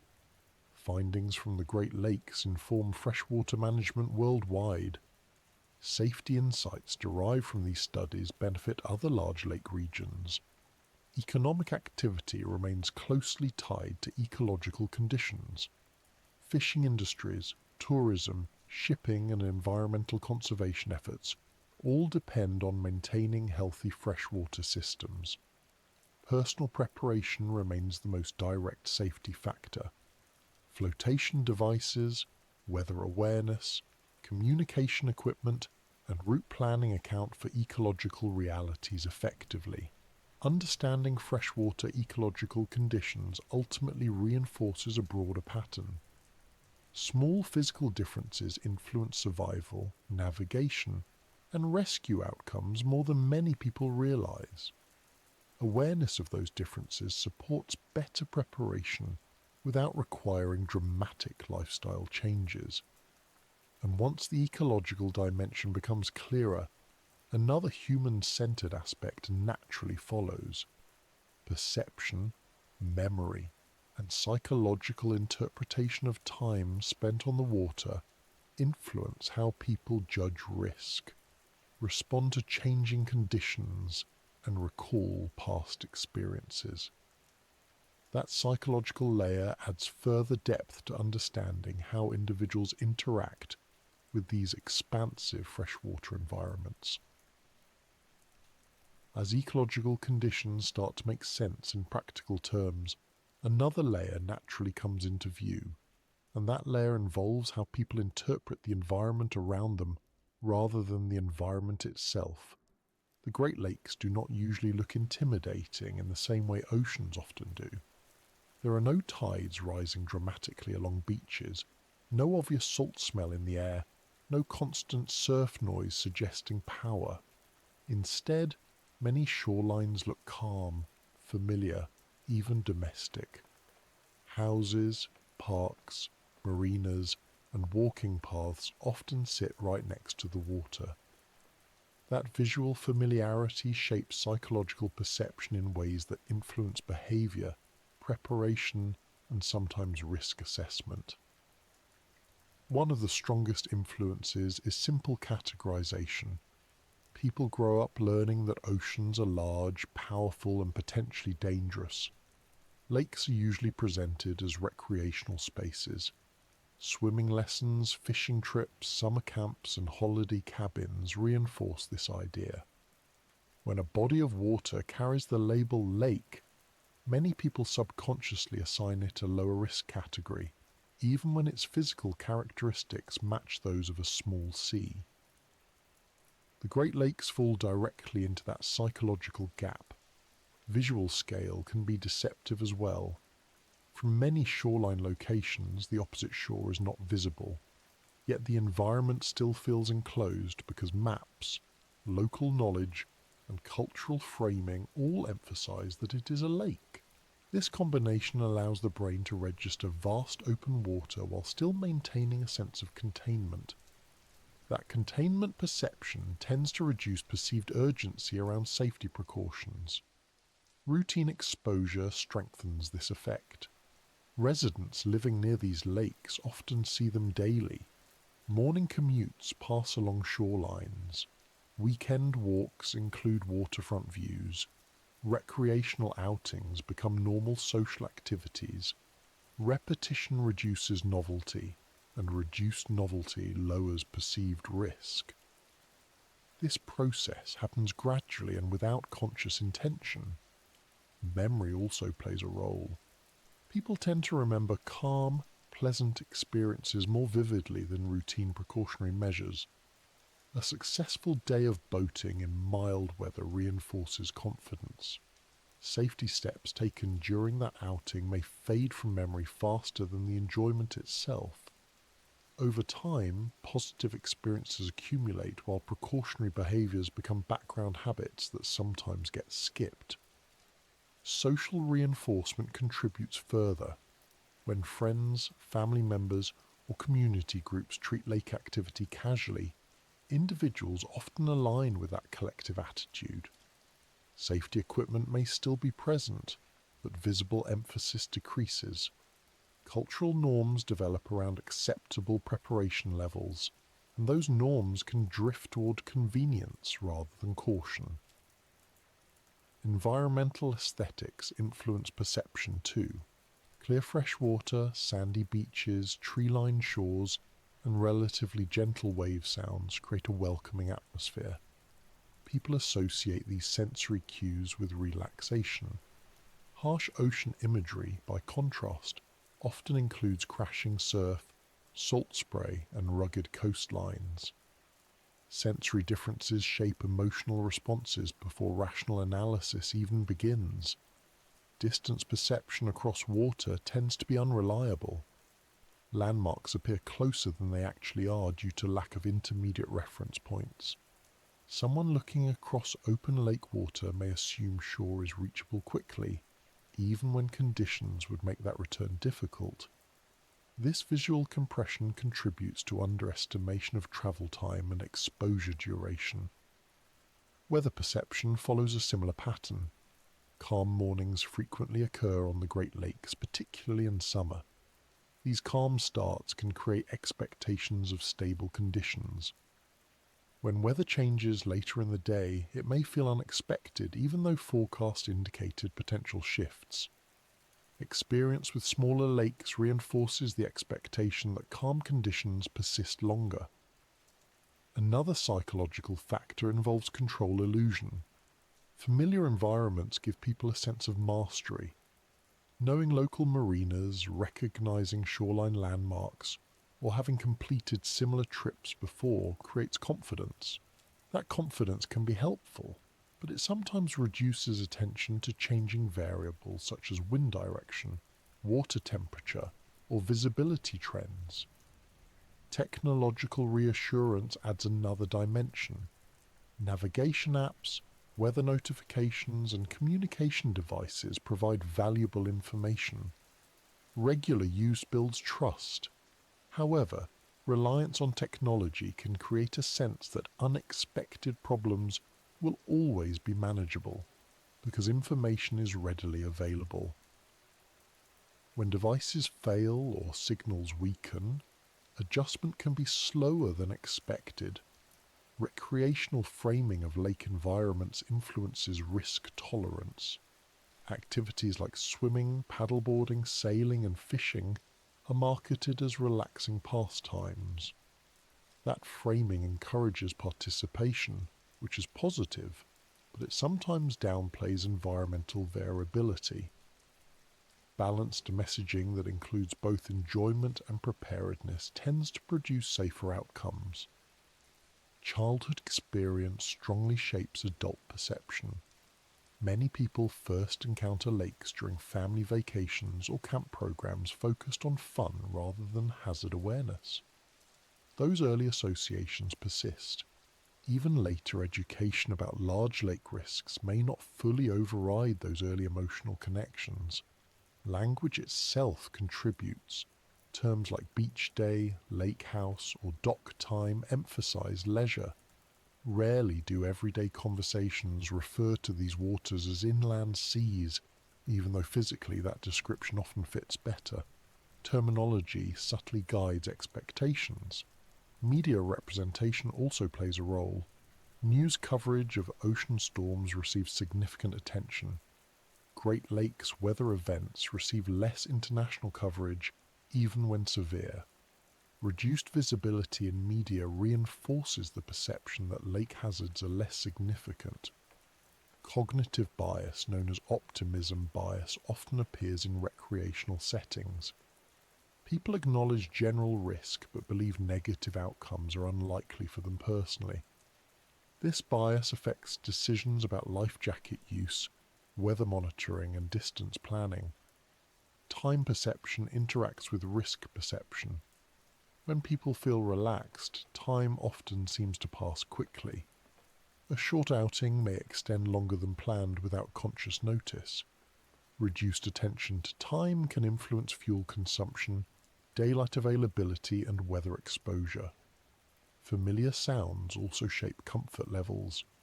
Gentle wave lapping, distant boat engines, and shoreline activity create a sense of normalcy. In contrast, the constant roar of ocean surf often signals energy and potential hazard.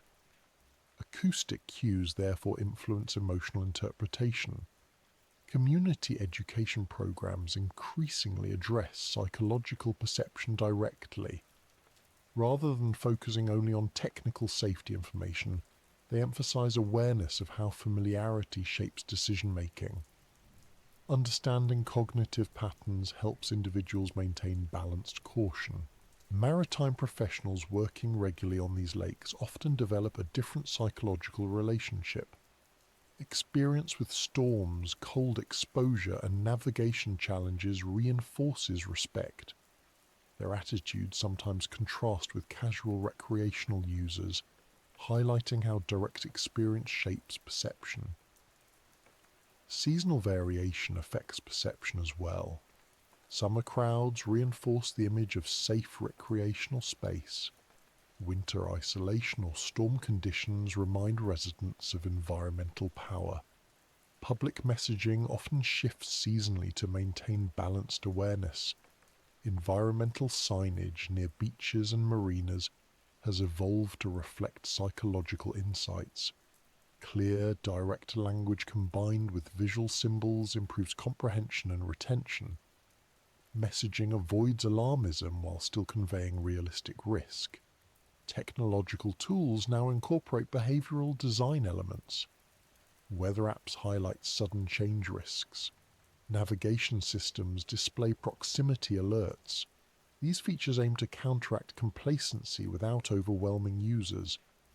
Educational outreach through schools, community groups, and boating organizations continues expanding. Early exposure to balanced safety messaging helps align perception with environmental reality over time. Tourism industries increasingly integrate safety messaging into promotional materials. Visitors unfamiliar with the lakes benefit from guidance on weather awareness, flotation device use, and distance planning. Local storytelling traditions often include historical storm accounts or maritime incidents. These narratives maintain cultural memory of environmental power without discouraging recreation. Balanced storytelling supports realistic perception. Research in environmental psychology continues examining how people interpret water landscapes. Findings inform safety campaigns, infrastructure design, and communication strategies. Ultimately, perception does not need to shift toward fear.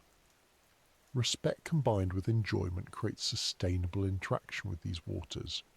Recognizing that familiarity can sometimes soften caution simply encourages small adjustments in preparation and awareness. And as psychological perception settles into place alongside ecological, geographic, and historical factors, the broader picture of how people learn from real experiences begins to take shape, particularly through stories and lessons passed down by those who have encountered challenging conditions firsthand. As psychological perception becomes part of the overall understanding, another perspective begins to matter, and that perspective comes from people who have actually experienced difficult situations on these lakes and lived to talk about them. Survivor accounts do not usually sound dramatic or heroic when told in calm hindsight. They tend to focus on small details, small decisions, and subtle environmental cues that only became meaningful after the fact. Those experiences quietly shape how seasoned boaters, fishermen, sailors, rescue crews, and even regular swimmers approach the Great Lakes over time. One consistent lesson that appears again and again involves preparation before departure rather than reaction after conditions change. Many survivors describe situations where everything seemed manageable at first. Weather forecasts looked acceptable, equipment appeared functional, and plans seemed routine. The turning point often came not from a single catastrophic event, but from several minor factors aligning. A slightly stronger wind than expected, a small navigation error, a mechanical issue that would normally be trivial, combined with distance from shore or dropping visibility. People who had extra fuel, functioning communication equipment, flotation devices already worn, or contingency routes planned consistently reported better outcomes.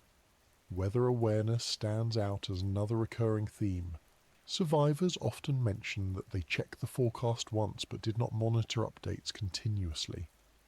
The Great Lakes environment rewards ongoing observation. Wind direction changes, cloud development, barometric pressure trends, and even subtle water texture differences can signal shifts before official warnings update. Experienced lake users learn to treat weather information as dynamic, rather than fixed at departure time. Cold water exposure appears frequently in survivor narratives. Many individuals who entered the water unexpectedly describe the initial shock as far more intense than anticipated. Controlled breathing becomes difficult immediately. Muscle coordination drops quickly. Those wearing flotation devices report that simply staying afloat without needing to swim aggressively allowed them to regain breathing control. Those without flotation support often describe rapid fatigue, even if they considered themselves strong swimmers. Another lesson involves time perception during emergencies. Survivors frequently note that events seemed both fast and slow at the same time. Minutes felt extended while decision-making windows shrank. This altered perception sometimes delayed responses because individuals believed they had more time than they actually did. Training programs now emphasize recognizing that subjective time perception changes under stress, encouraging early action rather than delayed evaluation. Communication preparation consistently appears in positive outcome stories. Having a marine radio accessible rather than stored away, knowing emergency channel procedures, carrying charged backup communication devices, and informing someone on land about travel plans all improved response speed. Survivors often credit these simple preparations more than any dramatic rescue maneuver. Distance planning also surfaces repeatedly. Many individuals underestimated how far offshore they had travelled. Visual cues across large water surfaces compress distance perception. Survivors frequently report realizing the true distance only after conditions worsened. Conservative route planning, fuel reserves, and time buffers became part of their future habits after such experiences. Equipment familiarity matters as much as equipment presence. Several accounts describe situations where safety gear existed but was unfamiliar. Emergency beacons not previously tested, radios with unclear operation steps, or life jackets stored in hard-to-reach compartments delayed response. Regular practice with safety equipment significantly improves reaction speed under stress. Lighting conditions appear in some accounts as well.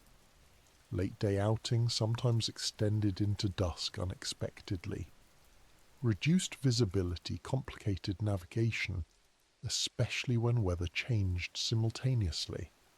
Survivors often emphasize planning daylight margins generously, rather than assuming quick returns. Psychological factors emerge strongly in retrospective accounts. Initial denial that conditions were worsening delayed precautionary action in some cases. People expected situations to stabilize because previous outings had been uneventful. Recognizing early warning signs and acting conservatively becomes a habit many survivors adopt afterward. Group dynamics also influence outcomes. Some survivors recall hesitating to suggest turning back because others appeared comfortable. Social pressure, even subtle, can delay safety decisions. Experienced groups often designate a clear decision maker or agree in advance that any member can call for caution without debate. Navigation awareness is another repeated theme. Electronic navigation tools help greatly, but survivors often mention cross-checking digital information with visual observation, charts, and compass headings. Redundancy reduces reliance on any single system. Fatigue management becomes important during longer outings. Survivors sometimes describe how gradual tiredness reduced attention to changing conditions. Hydration, nutrition, rest breaks, and crew rotation support sustained alertness. Rescue professionals frequently share similar lessons from their perspective. They note that early distress calls almost always produce better outcomes than delayed ones. People sometimes hesitate to call for assistance because they believe the situation may resolve. Rescue teams consistently prefer early notification even if assistance ultimately proves unnecessary. Historical survivors from commercial shipping provide additional insight. Large vessel crews emphasize teamwork, structured communication, and strict adherence to safety protocols. Their experiences demonstrate how routine discipline prevents small issues from escalating. Recreational fishermen offer another perspective. Many spend long hours offshore in varying weather. Experienced anglers often monitor water temperature, wind direction, and cloud patterns closely. They develop intuitive awareness through repeated exposure while still relying on formal forecasts. Kayakers and small craft users highlight clothing preparation, thermal protection, waterproof gear, and flotation devices significantly improve survival comfort. Lightweight craft respond quickly to waves and wind, making early weather awareness particularly important. Ice season survivors add further lessons. Individuals rescued from unstable ice frequently describe misjudging thickness or ignoring temperature fluctuations. Community education now emphasizes checking local ice reports rather than relying on visual appearance alone. Visibility reduction experiences reinforce instrument training. Survivors caught in fog often stress how quickly orientation can degrade without proper navigation tools. Even experienced boaters benefit from practicing instrument navigation before encountering actual low visibility conditions. Commercial divers and marine archaeologists working around shipwrecks contribute insights into underwater hazards. Cold exposure, limited visibility, and depth challenges require careful planning. Their procedures often mirror rescue team protocols. Environmental awareness emerges as a quiet but important theme. Observing bird activity, watercolor changes, wind scent shifts, and cloud formations provides early cues. Survivors frequently mention noticing such cues only after learning their significance through experience. Mental resilience also plays a role. Remaining calm enough to follow procedures, conserve energy, and communicate clearly improves outcomes. Panic tends to accelerate fatigue and impair judgment.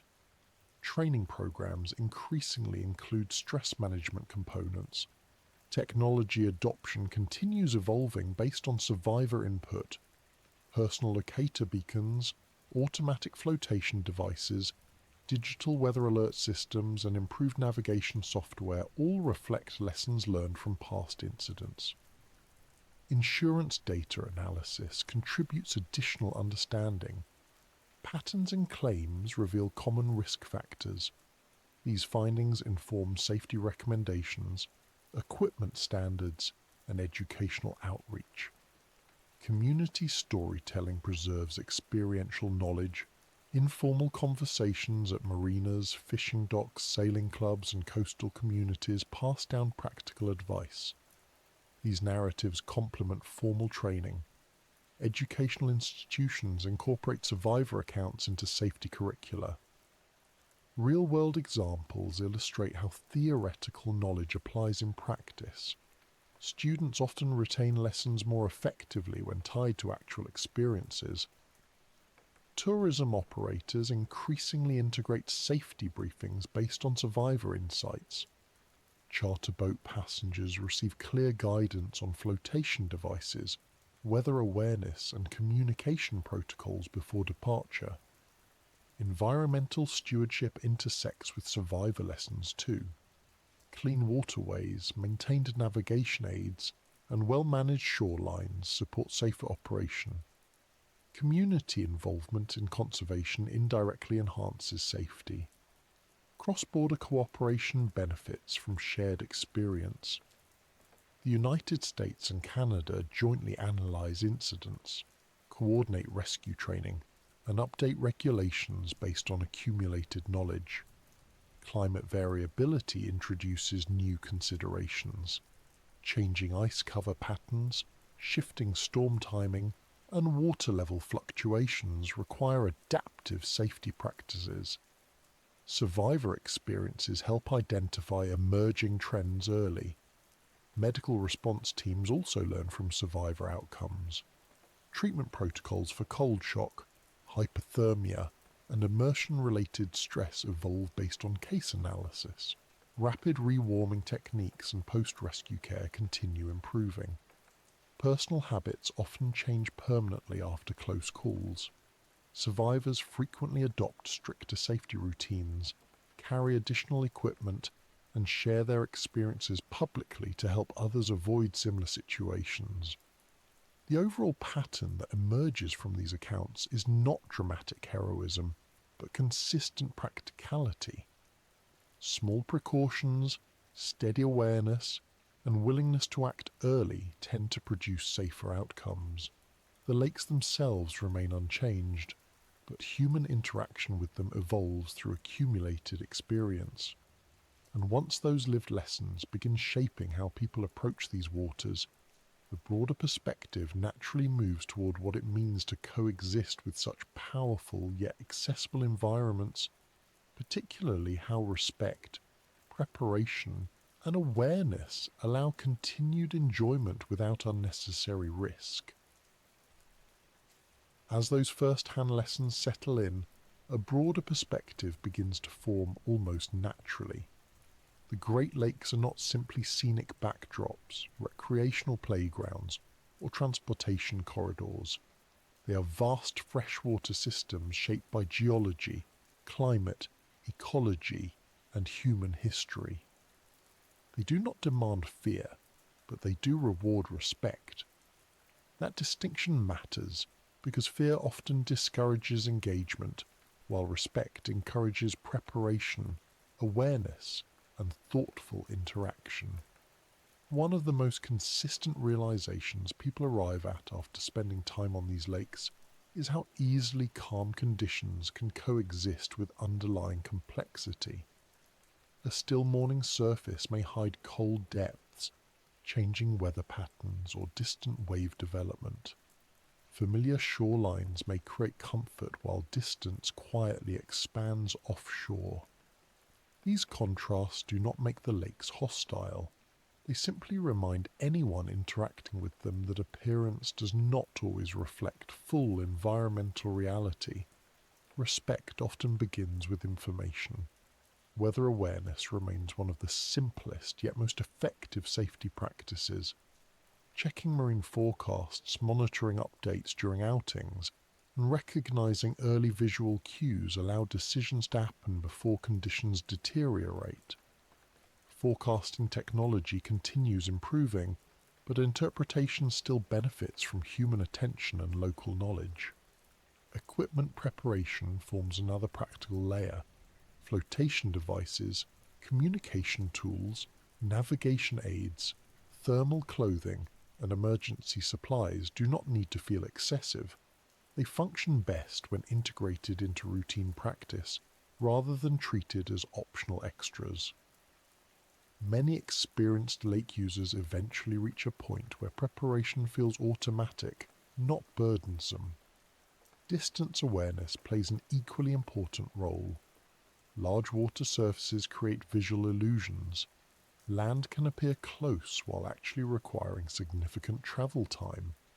Conservative route planning, fuel reserves, and daylight considerations support safer decision-making without limiting enjoyment. Environmental understanding also strengthens confidence. Recognizing how cold water behaves, how waves develop, how fog forms, and how currents move near shorelines provides context that reduces surprise. Education does not eliminate risk entirely, but it transforms uncertainty into manageable knowledge. Community culture influences safety outcomes too. Marinas, sailing clubs, fishing communities, research institutions, and coastal towns often share knowledge informally. Conversations, local advisories, and shared experience build collective awareness. Participating in that culture encourages balanced attitudes toward both recreation and caution. Technology has become a valuable ally. Satellite weather data, GPS navigation, digital communication systems, and automated alerts provide unprecedented situational awareness. Used thoughtfully, these tools expand safety margins. Used casually without understanding limitations, they can foster overconfidence. Balanced use supports informed decisions. Environmental stewardship intersects naturally with safety. Clean water, maintained shorelines, protected habitats, and well-managed infrastructure all contribute to predictable conditions. Supporting conservation efforts indirectly enhances recreational and commercial safety. Seasonal awareness continues shaping interaction patterns. Ice formation, thaw cycles, storm seasons, and summer recreational peaks each introduce distinct considerations. Adapting preparation to seasonal conditions maintains consistency across the year. Education remains an ongoing process. Even experienced boaters, swimmers, and professionals encounter new situations. Continuous learning, refresher training, and openness to updated information help maintain readiness. Psychological awareness adds another dimension. Recognizing how familiarity influences perception allows individuals to maintain healthy caution without losing comfort. Awareness of cognitive biases supports balanced decision-making. Historical perspective provides context without alarm. Shipwreck records, survivor accounts, and maritime heritage remind people that these lakes have always required respect. At the same time, advances in technology, communication, and education have significantly improved safety outcomes compared with earlier eras. Rescue professionals, environmental scientists, and maritime operators all contribute to a broader safety ecosystem. Their work often happens quietly in the background, maintaining infrastructure, monitoring conditions, and responding when needed. Public awareness of these efforts reinforces appreciation for coordinated safety networks. Recreation remains an important part of life around the Great Lakes. Swimming, boating, sailing, fishing, wildlife observation, and shoreline tourism bring enjoyment to millions. Respectful preparation allows those activities to continue safely without diminishing their appeal. Economic activity continues shaping regional development. Shipping routes, fisheries, tourism industries, and environmental research all depend on maintaining safe, navigable waters. Cooperation between nations, agencies, and communities supports these shared interests. Climate variability introduces evolving considerations. Water levels, ice cover duration, storm patterns, and ecological changes continue shifting gradually. Adaptive planning ensures safety practices remain aligned with current conditions. Future technological developments will likely expand monitoring capability further. Improved forecasting models, autonomous monitoring platforms, enhanced communication systems, and advanced rescue equipment continue emerging. Integrating these innovations thoughtfully supports ongoing safety improvements.